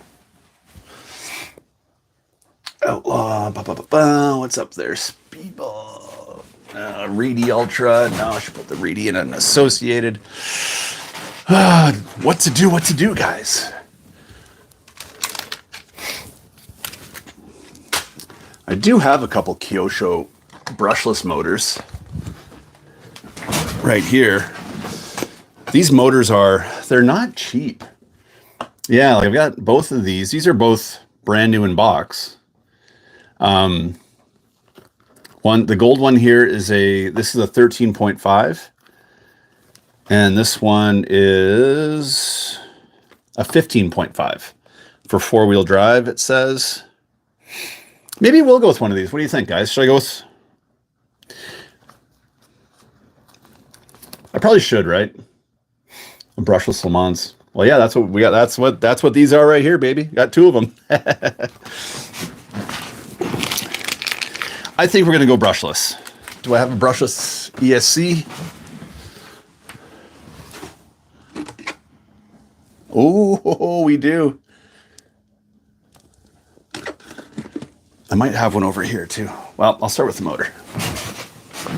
Yeah, maybe we will go with one of these because, yeah, this is a nice Kyosho buggy, right? It deserves a Kyosho motor. 15.5 turn for 4-wheel drive.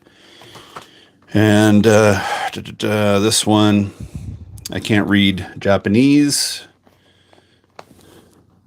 240 gold. Racing spec motor, blah, blah, blah, blah, blah. Incorporating 6 balls. Very nice. Maybe we'll go with this guy, hey? 240S. Racing motor. Let's see.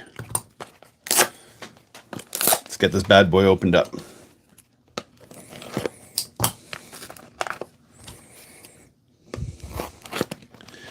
It says it's made for 4-wheel drives, so that's what we got.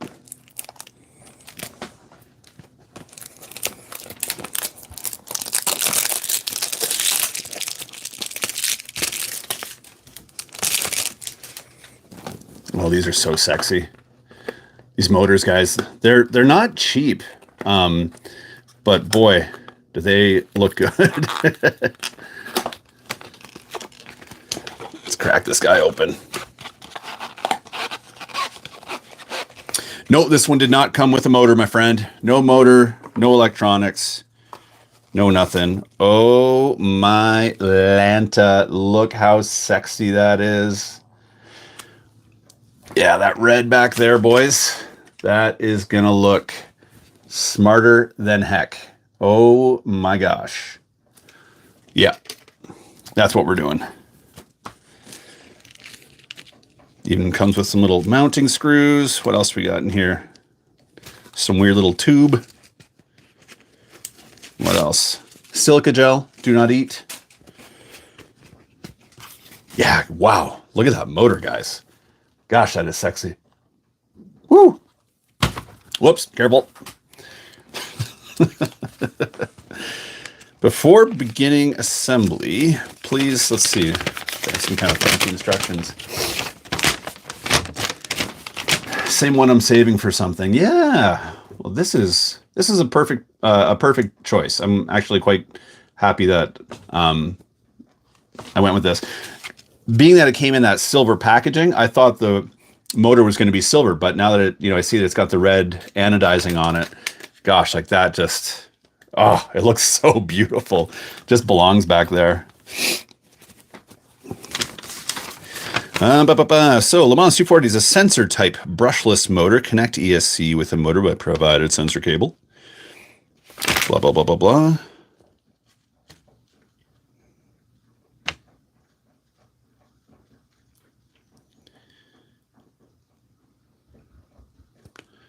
Not selling as spare parts. What is this thing? It came with this like black kind of cylindrical cone dewey. And it looks like there might be one inside the motor, and that's a spare. You guys know what that is? So I'm talking about this thing right here. And right here on the instructions, it shows it like going into the motor. And this motor's all sealed up, obviously, but maybe it's like an internal part of the motor? I don't know. Never seen one of those before. Maybe you guys have. Let me know.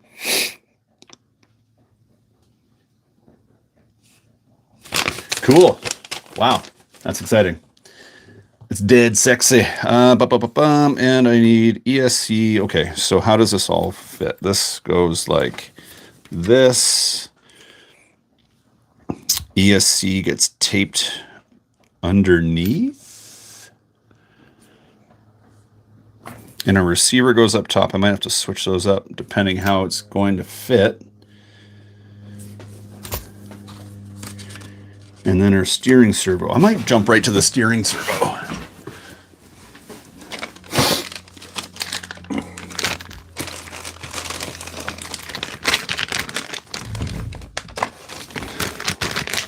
I think we're going to go right to the steering servo. Well, these are 35 kgs. Holy cow. Beefy. And then this guy.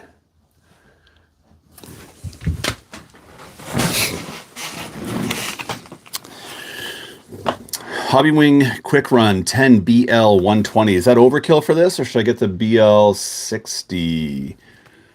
What do you guys think? A 120 amp is kind of overkill for this thing, isn't it? Suitable for 110 competition. What do you guys think? I've got this obviously sitting here, but I might be a wiser man if I were to buy a 60 amp and use that instead. As for the steering servo, this is what I've got on hand, so I'm just going to use this 35 kg waterproof. It's actually kind of nice that it has the red anodizing on it as well. That'll kind of tie in with the look of everything.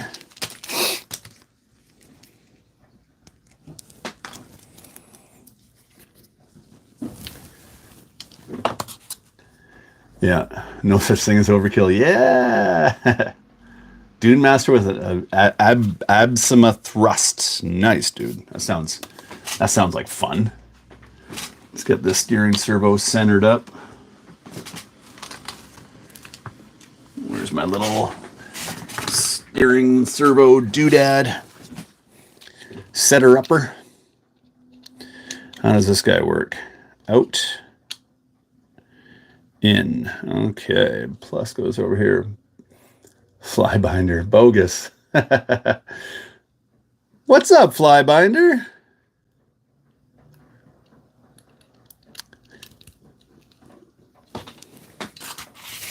You typed in bogus, and yeah, so it didn't come up for you either. That's interesting, because you are a channel member.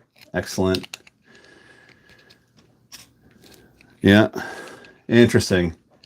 I'm going to have to look into that and find out why, or how to make those emojis work. Oh. I'll figure it out for the next one and let you guys know. Man, this servo, like, it's got some, you can feel the torque in it. Oh, what's going on? We're freaking out.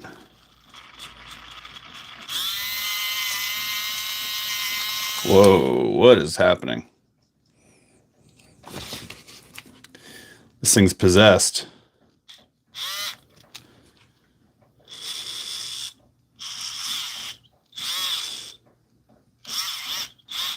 That was weird. Okay, there we go. That was weird. Just trying to center my servo, and it started just like had a mind of its own for a second. Started doing its own thing. Let's get the servo mounted up though, before we get the electronics in. The rest of the electronics in, I should say. We know it doesn't work now. Click on the emoji icon next to the box and click on the emoji. There we go. Someone knows what they're doing. It's not me.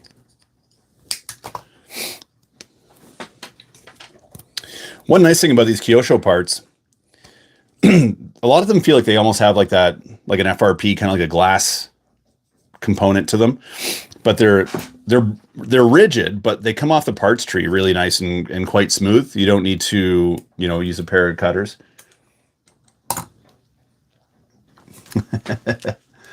Flybinder, the grasshopper. Okay, what am I doing? How do you work?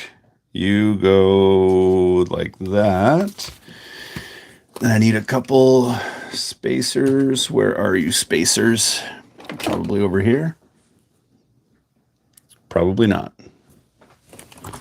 Over here. Bueller? Bueller? Are there any parts left on this tree? Nope. Why am I hanging on to it? Any parts left on this tree? Yep.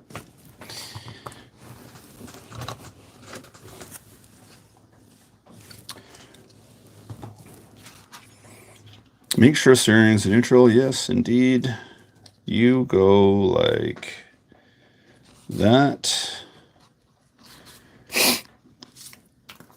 Yeah, sometimes like with just the way these instructions go, like again, you get so used to Tamiya instructions that are so nice and they tell you everything. They really hold your hand throughout the whole process. And with these instructions, like, you know, there's this little spacer that I have to put in right there. That one between the servo and this servo mounting bracket. And I don't know, you know, I assume it's going to be a plastic spacer. But, you know, so you're just kind of like looking for it. You're like, is it on that parts tree or this parts tree? It's not very clearly labeled anywhere. You just kind of start rooting through your parts and hopefully you find it. Not there, not there. Do I even need it? Probably not. Probably get away without it, but still. Yeah. Oh, well. We're not going to use it because I can't find it. Oh, sorry, guys. I keep sniffling. I got bad allergies. Something in the air. Probably my cats. Guy's allergic to cats and he gets 2 cats. Well, yeah, you're going to have some allergies. Nope.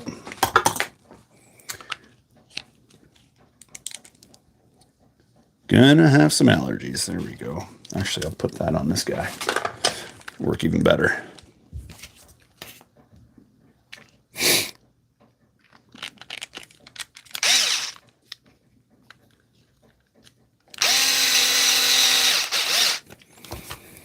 Gotcha. Any fans of the Tamiya Mad Bull out there? I've got a Mad Bull I've got to do a restoration on. And I was thinking of raffling that one off next. Seems to be like kind of hit and miss. Some people love the Mad Bull. Some people not so much. Seems like it's got a pretty good following. What do you guys think? Would you guys enter a raffle for a Mad Bull?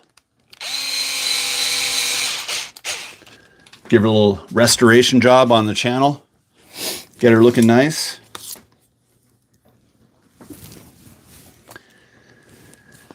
Here's a fan with 2 of them. Nice. Andy Knuckles, what's on the bench? This lovely machine is on the bench, my man. Kyosho Javelin. Looking sexy time. We're just getting a servo mounted up in here right now. Need to get a servo horn on. 25 tooth, I believe, is what we're going for.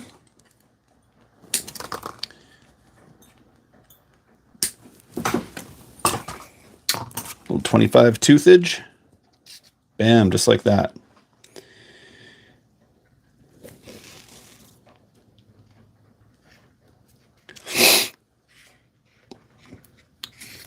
What is going on with these instructions? Ay, what a crazy looking step. This is like my adult ADD brain is having a hard time with this step. All right, not included. Why don't they include a screw for the steering servo? Just throw a screw in. Just give us a screw. I'm not asking for much.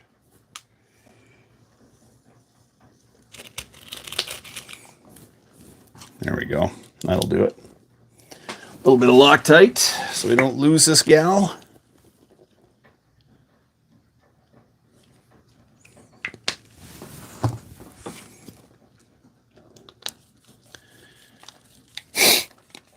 .35 kg waterproof servo is definitely overkill, but whatever. That's what we got.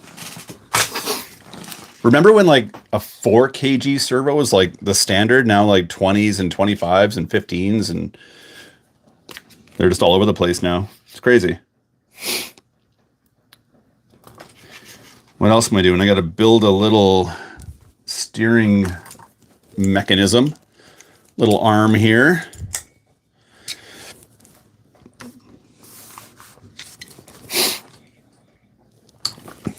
If I can find all the parts for it. I'm having a hard time with parts on this build. I spend a lot of time looking for parts. Not there. There you are. I bet you it's these guys.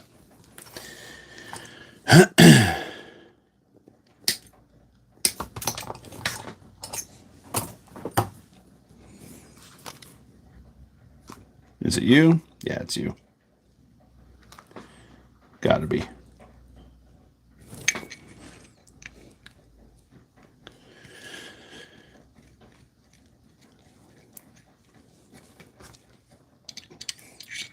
So we were talking earlier at the start of the live stream here, guys, about the Jun Watanabe, and I may be butchering that name, but the Jun Watanabe Hornet re-release. What do you guys think of that one? If you guys know what I'm talking about, that cow print Hornet with the purple chassis and purple gearbox and the pink tires. Very, very funky design. Personally, it's not for me. It's not something I'm very interested in, but I know a lot of people really are very interested in it.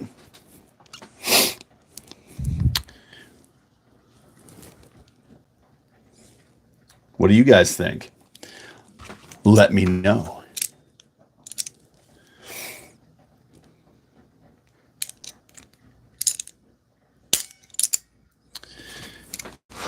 You go in there.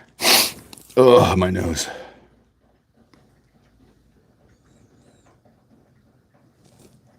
It looks better in person, huh? An image. Found an image. Found an image. RC Kicks. I think I need another drink to forget it. What kind of image of RC Kicks did you find?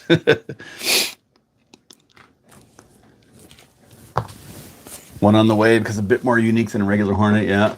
Sean says hell no. Yeah, it's wacky looking. It's a wacky looking machine, guys.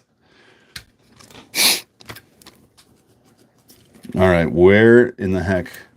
What is going on here? You and you and you and you. You go in here, I think. Oh, that's not going to fit with that steering servo like that.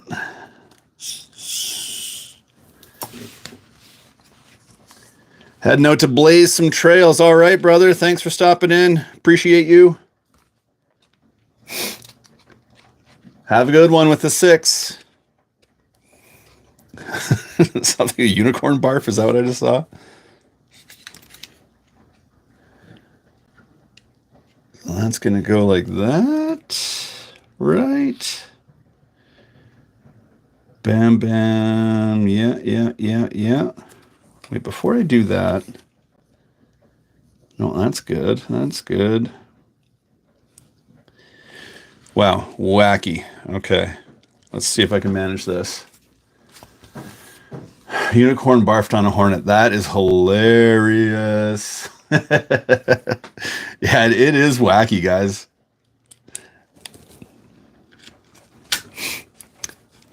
Even the guy that Negatory looks hellacious. Yeah, right.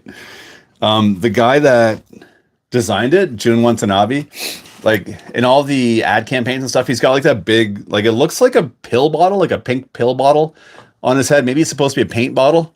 Maybe you guys know. But he's got that big thing on his head. It looks like a pill bottle to me. It's kind of whack. Okay, what's going on here? These screws aren't going to work. Arrange servo. Da, da, da. Okay, so that's the right size screw, and that goes in there. That makes sense, and that goes in there. Oh, there's supposed to be a capture nut underneath, and I forgot to put it in. What an idiot. Now I got to take this thing off again. Maybe someone lost a bet. Unicorn barf. Yeah. It is pretty whack. Like, it's crazy, man. And the guy that designed it is the Blockhead Motors guy. So it's funny because Blockhead Motors is like so tasteful. Like, I love anything with the Blockhead Motors library. And then you get this thing, this like unicorn barf thing with cow print on it. I don't know. It's cool. Like, I mean, it's not for me, but all right, I got to jam some nuts in here. Those nuts going. There we go. I forgot my nuts the first time around. Now we got them.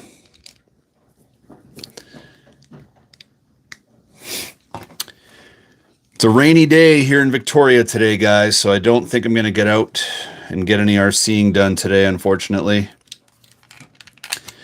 But that's all right. Could use a day just to relax after driving and renovating a house all week. You guys be proud of me. I pretty much renovated an entire 1,600 square foot house on my own in a week. Patched up walls, probably put, I don't know, 50 patches in walls, painted the whole thing. It was a lot of work, but it felt good. Got her done. The place looks great. Okay, now let's try this. This is going to go in here now that I've got a lock nut in there. It's actually going to hold. Fancy that. Let's see what we got going on, brother. Just like that.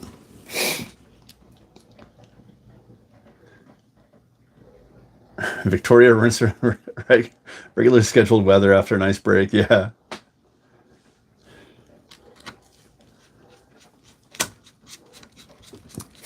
Definitely inside the RC shed day for you as well. Is that Corey? Is that Corey as in Victoria RC painting, Corey?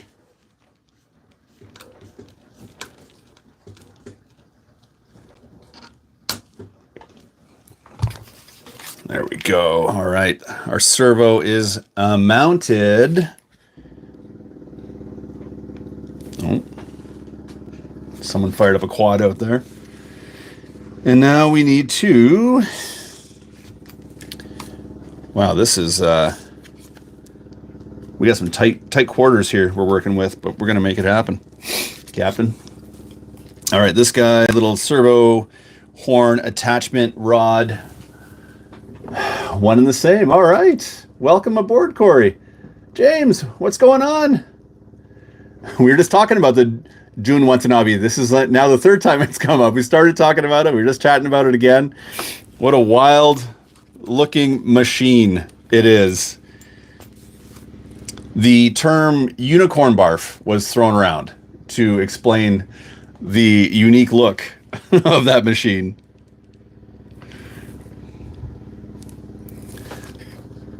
Seems like the UK boys are all really excited about it.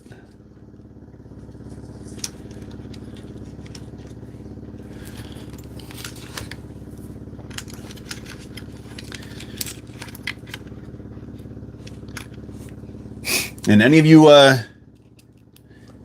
folks out here looking for some paint work to be done, if you watch my video today, you'll see a body that was featured on there, and it was done by Corey, who just got on the stream. So if you guys are looking to have a little bit of paint work done, make sure you reach out to Corey and keep him busy. He's doing wonderful paint work right out of my backyard, right here in Victoria, British Columbia. So shout out to Corey.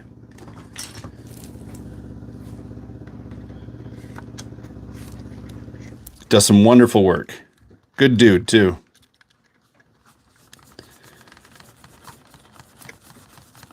There we go. Wow, that worked surprisingly well. And now I got to put a screw from underneath. That's you. How in the dickens am I supposed to reach that? No comprende, senor.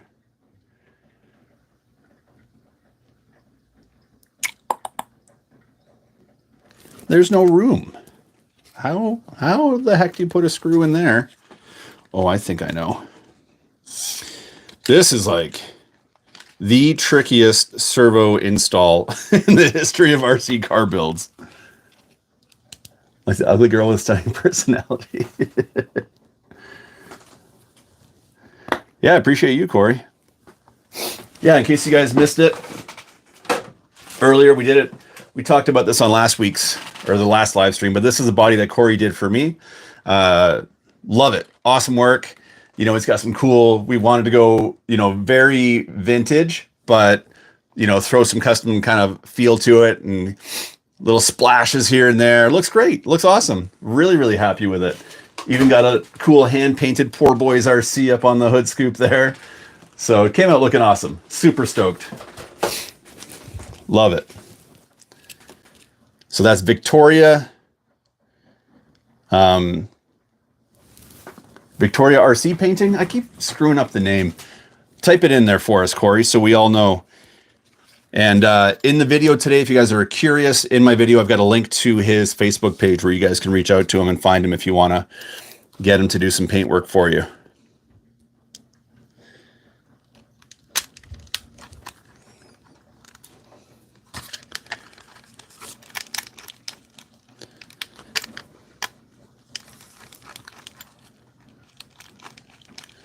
Is this going in? Oh my gosh, it is. Ah, we got it.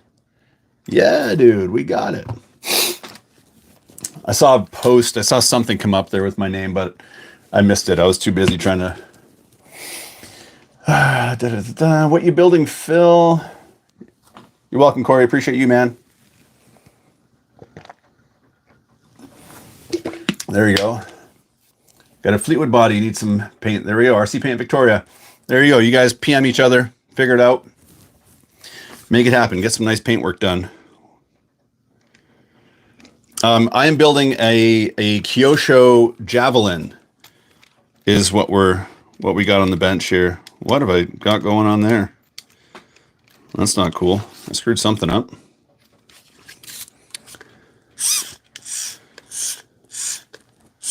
I didn't connect my steering rods. Oh, and somebody's calling me. Hi, Phil. Sorry I'm late to the party. Very busy weekend. Mark Bryan is here. My phone's ringing, and I'm recording with my phone right now. Can you guys hear the phone ringing? I think this happened last time, too. Really got to make sure I turn that off. Got it. Beautiful. Yeah, we're building one of these bad boys. Check it out. We got the framework there. Mark, check out this beautiful motor we're going to drop in here. The Le Mans 240S brushless. Oh, yeah. She's a beauty.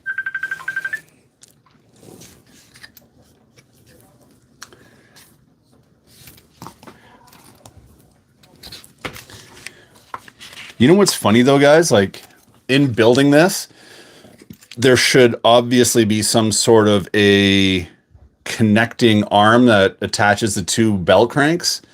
And this one's not connected to the other one that's hooked to the servo. So I'm kind of wondering what I did. Yeah, look at this thing. Hey, guys, that is just beautiful. Ah, it's so nice. And the red, here, I'm just going to kind of mock it up back here. But just with the red back there, working with the colors on the chassis. Oh, my Lanta, look out. Yeah. I'm going to see if I missed a step on that steering mechanism. I think I might have. This build is like becoming like the longest build I think I've ever had in my RC life. Oh gosh, I totally forgot to put a piece on. That's okay. I should be able to squeeze it in. I think it's this thing right here. Yeah, it totally is. Ah, that's too funny.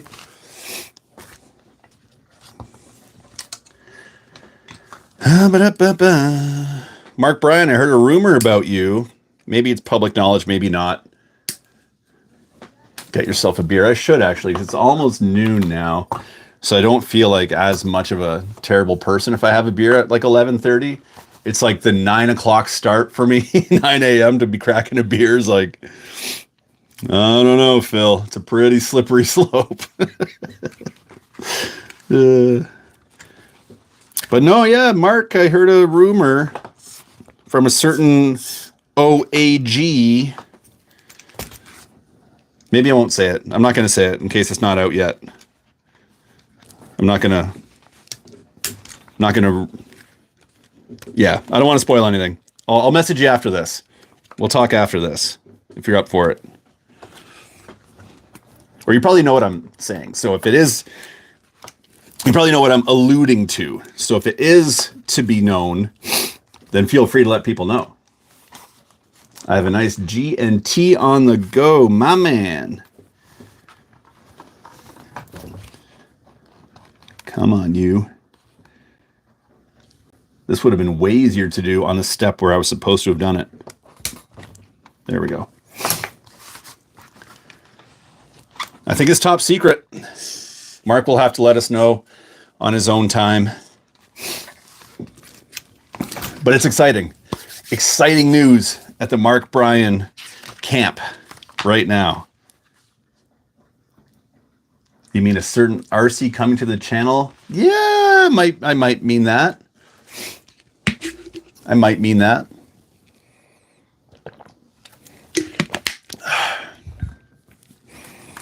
I might, Mark. I might. Guys, this ESC is so big. I don't know if it's going to fit in this chassis. And like, they want you to mount it. If anybody owns one of these, it looks like they're saying to mount it underneath here. Yeah, like under the chassis, but like, that's not going to fit. This thing is monstrous, especially with a cooling fan on it. How am I going to make that fit? I need like a really small. I guess I could. I think I should get a 60 amp because this sucker is so big. I should maybe just get a 60 amp. I got friendly with the main UK Tamiya distributor. Yes, sir. That is the news that I was told recently. That was very exciting to hear.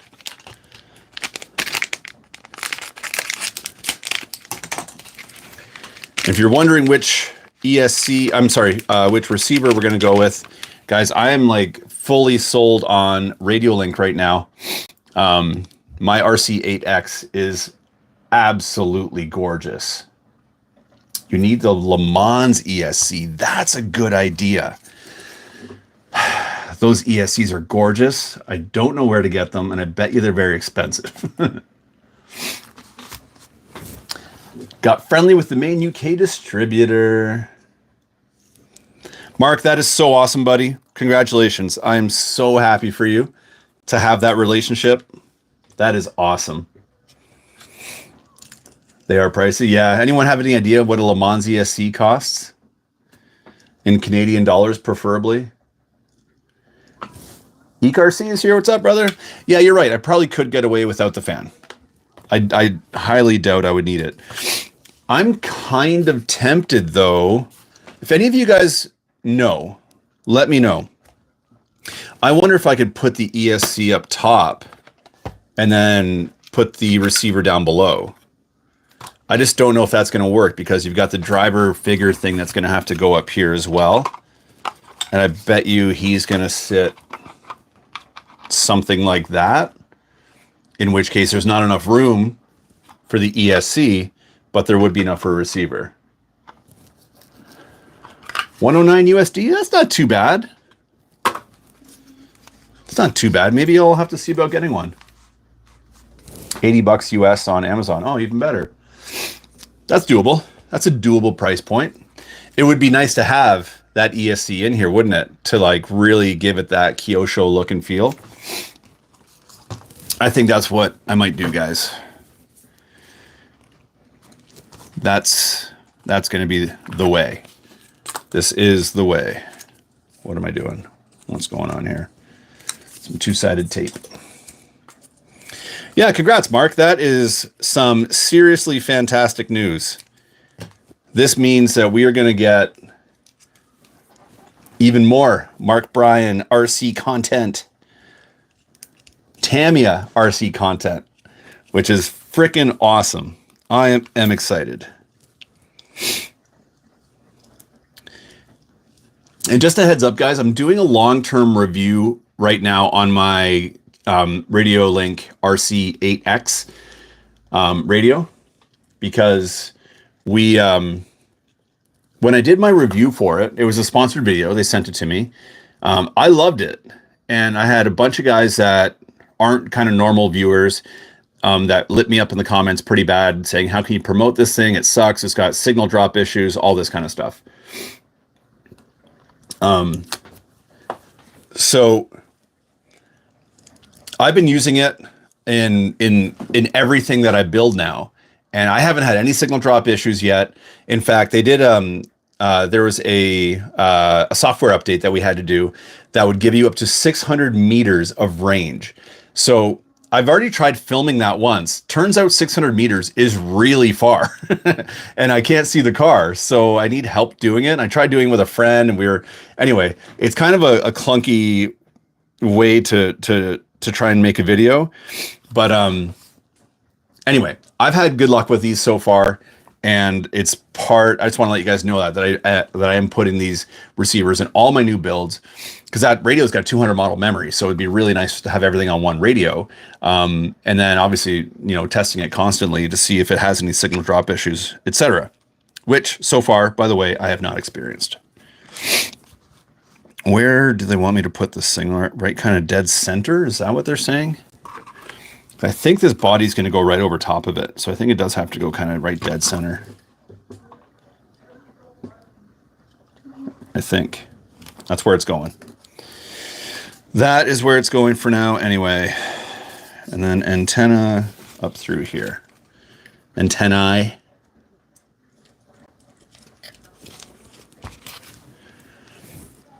And we've just got this tiny little radio straw. I wonder if I can fit both of these in here. That's actually kind of cool.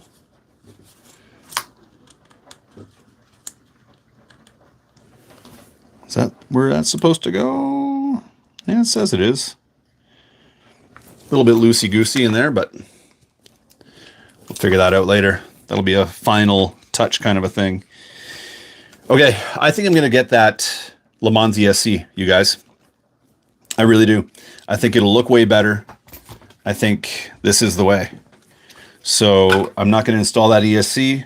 Let's do this though.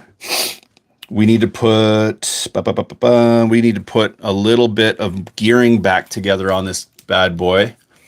So we're going to jump over to this side here. We've got our spur gear, and we've got this metal gear insert doodad. And which goes where? This is kind of concave.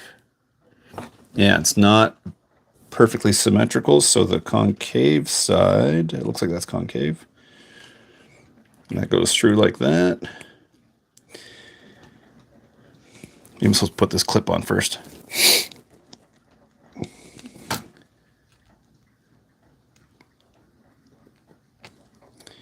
How you doing? How am I supposed to get that on? This clip is going to go flying. I know it. I feel it.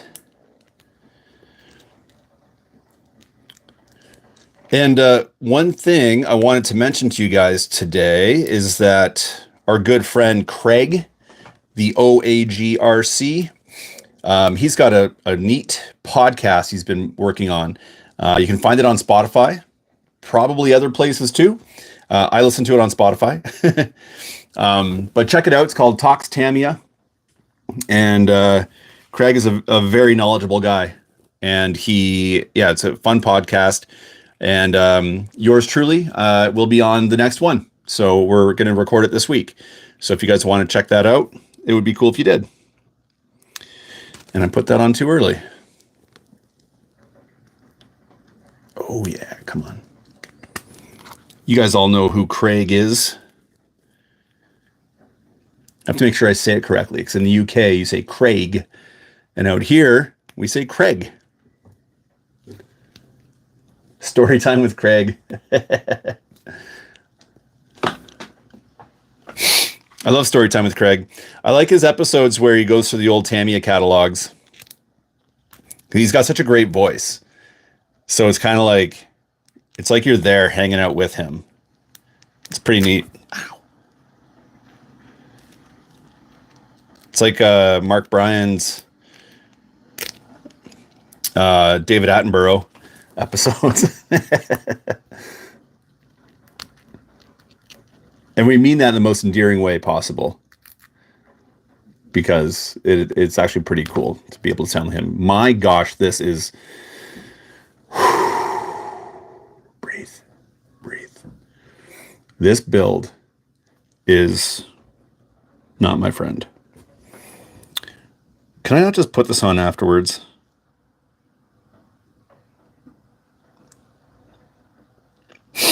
Nope, direction. That goes like that. Yeah, I gotcha.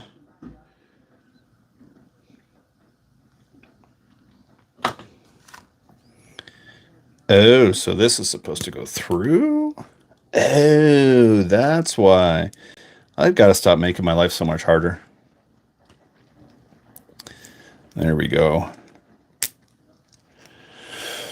Mark Bryan, fun fact, earlier today on the live stream, we had our good buddy Mozzie Rock RC was on, and he mentioned that he was knocking on the door of 1,000 subs. I think he said he was at 976, and we got everybody that was on here at the time to jump over to his channel and give him a sub to get him up over 1,000, and we did. We got him over 1,000 subs today. It was pretty cool. He was super stoked.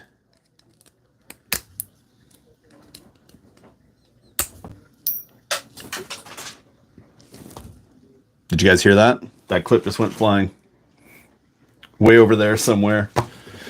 Man.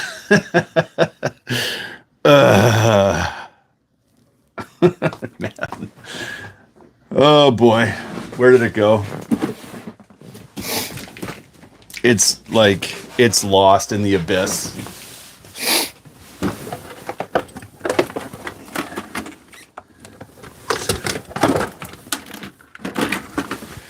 Yeah, we're gonna have to find that after the stream. There's this, where is it? Right there. That clip. Boo, she's gone. She's gone over there somewhere. I'm gonna have to find that. Oh, brutal. Oh well, let's get this motor installed. Jeez Louise. At least we got the motor installed so it looks nice.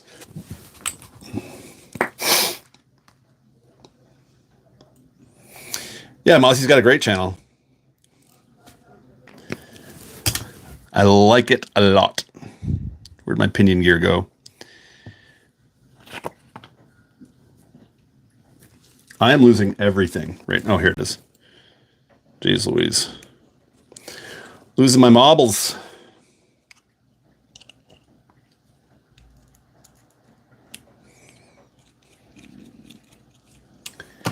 Losing my marbles.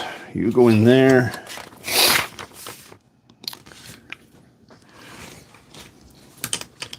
I guess I should probably solder on my motor leads before I put the motor in.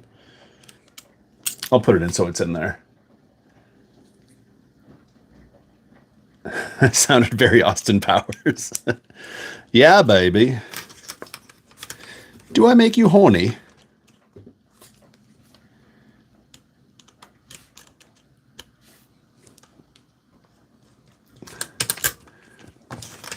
I am losing my marbles. This build, I'll tell you guys, this build is like, has pushed my patience to levels that are I didn't know existed. Like, it shouldn't be such a challenging build. It's not even that it's that challenging. It's just, I don't know. I just had to, every step seems to just take me longer than it normally would for some reason. And then add to that, when you start live streaming, it's like, you know, distraction city, right? You know, it's, it's all about interacting with you guys as well as doing this. So I can lose track of things very easily. And it can be, yeah, it really slows down the build process, but that's okay.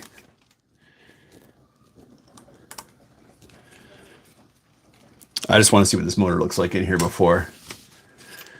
I can't build in a room on my own. You are doing awesome. Thanks, man. Guys, look how nice that motor looks back there. Not the only ones that can't follow Kyosho instructions. Good. I'm glad too, because I'll tell you, when you get an instruction like this one, like it's just such a bleh of stuff to do. You know, there's just so much stuff, and which screw goes where? Like what? I don't know. It's kind of wacky. Whatever. It's all good. It's all good. Tamiya Rule, the king of manuals, 100%. They are the best.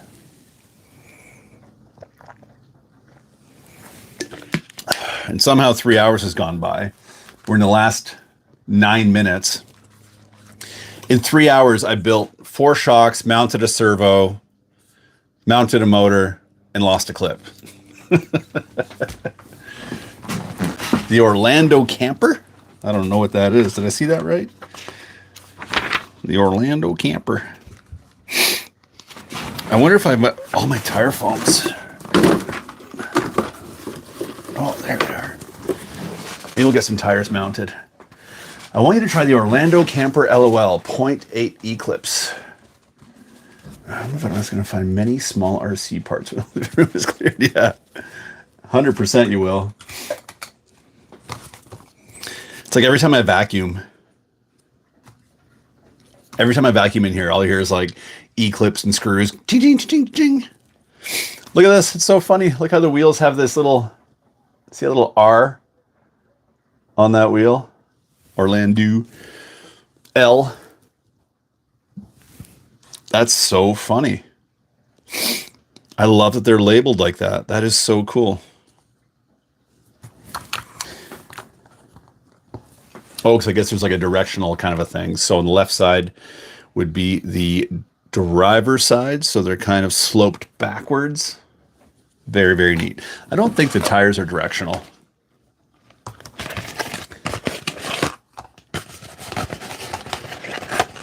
All right, see you, Corey. Thanks for stopping in, my man.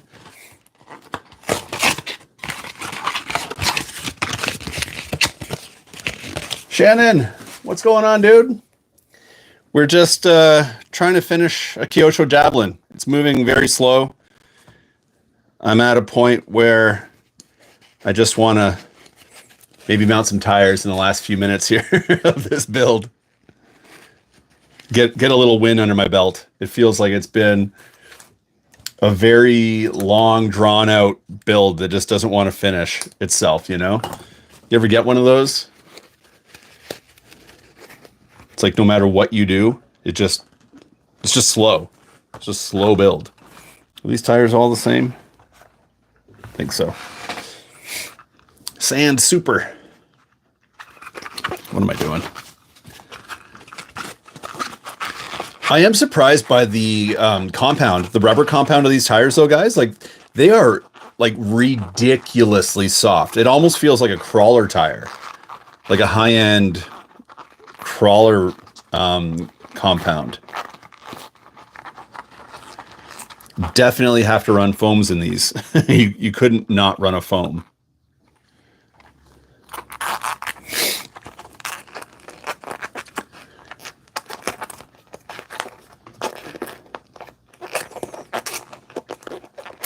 So squishy. Crazy.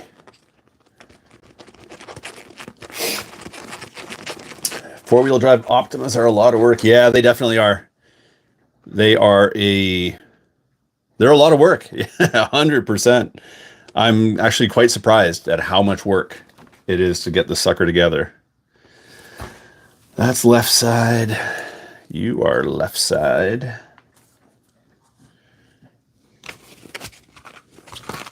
Yeah, this one's taken me a very long time.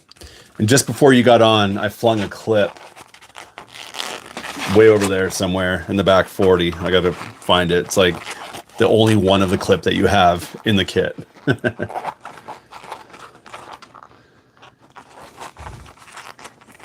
Grippy. Yeah, hear those?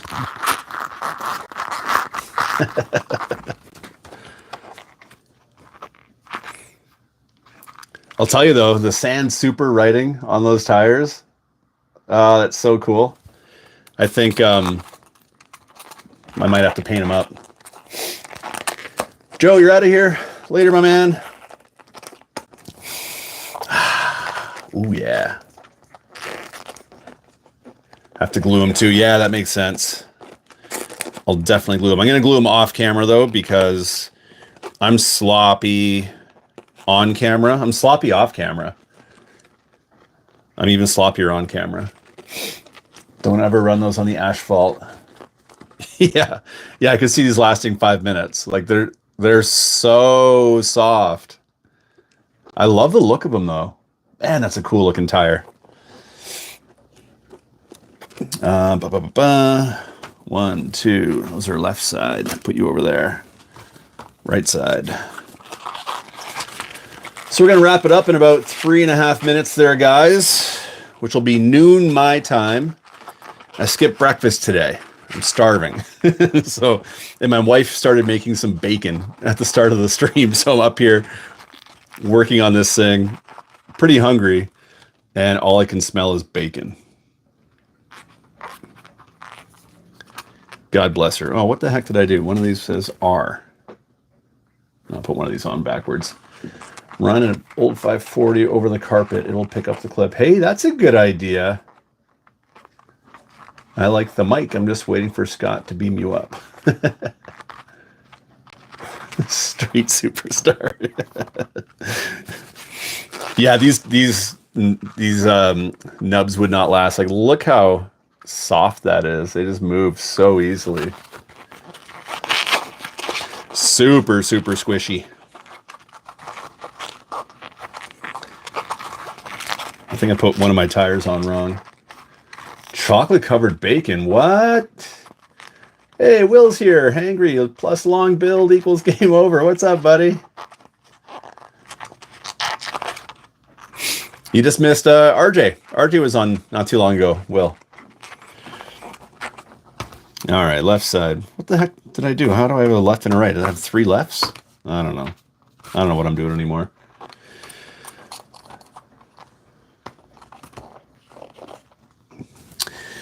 I don't know what I'm doing anymore. Yeah, this is left side. Right side.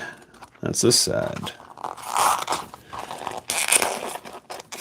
Have to paint a body, and I really don't want to do it. Well, we just had a guy on. He just got off. RC Paint Victoria. He did a body for me, my RC10 body, in today's video. So maybe give him a check out.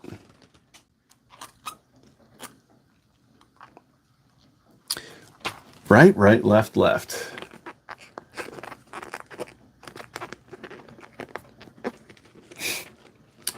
You're out of here. See you, James. Thanks for stopping in, brother. Thanks for stopping in. 1, 2. Those are both right side. And then left side goes backwards. Yeah, that's proper, I think. And that goes backwards. Yeah, I think that's right. I think I got it. The new Lego Williams FW14B Nigel Mansell kit. Huh. I'm not familiar with that. Nigel Mansell, that was a F1 driver, right? Sorry, guys, I should probably know these things, but I know he's a race car driver, but... Oh my gosh, these tires are so squishy. They're awesome.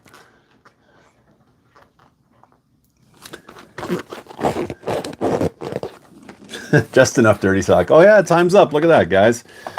Yeah, just enough dirty talk. It was fun. Oh, I'm stiff and hungry. I'm gonna go get some food. Yeah, thanks, guys. Thanks for all coming out, checking it out. It was awesome. Thanks for hanging out. We'll do it again in 2 weeks. Again, if you guys, I don't know. I don't even know what I was going to say there. DT04 update. Oh, yes. Nearly done. Just body panels. These are not aluminum, but they sure do look aluminum, don't they? See you, Sean. Thanks for hanging out, buddy.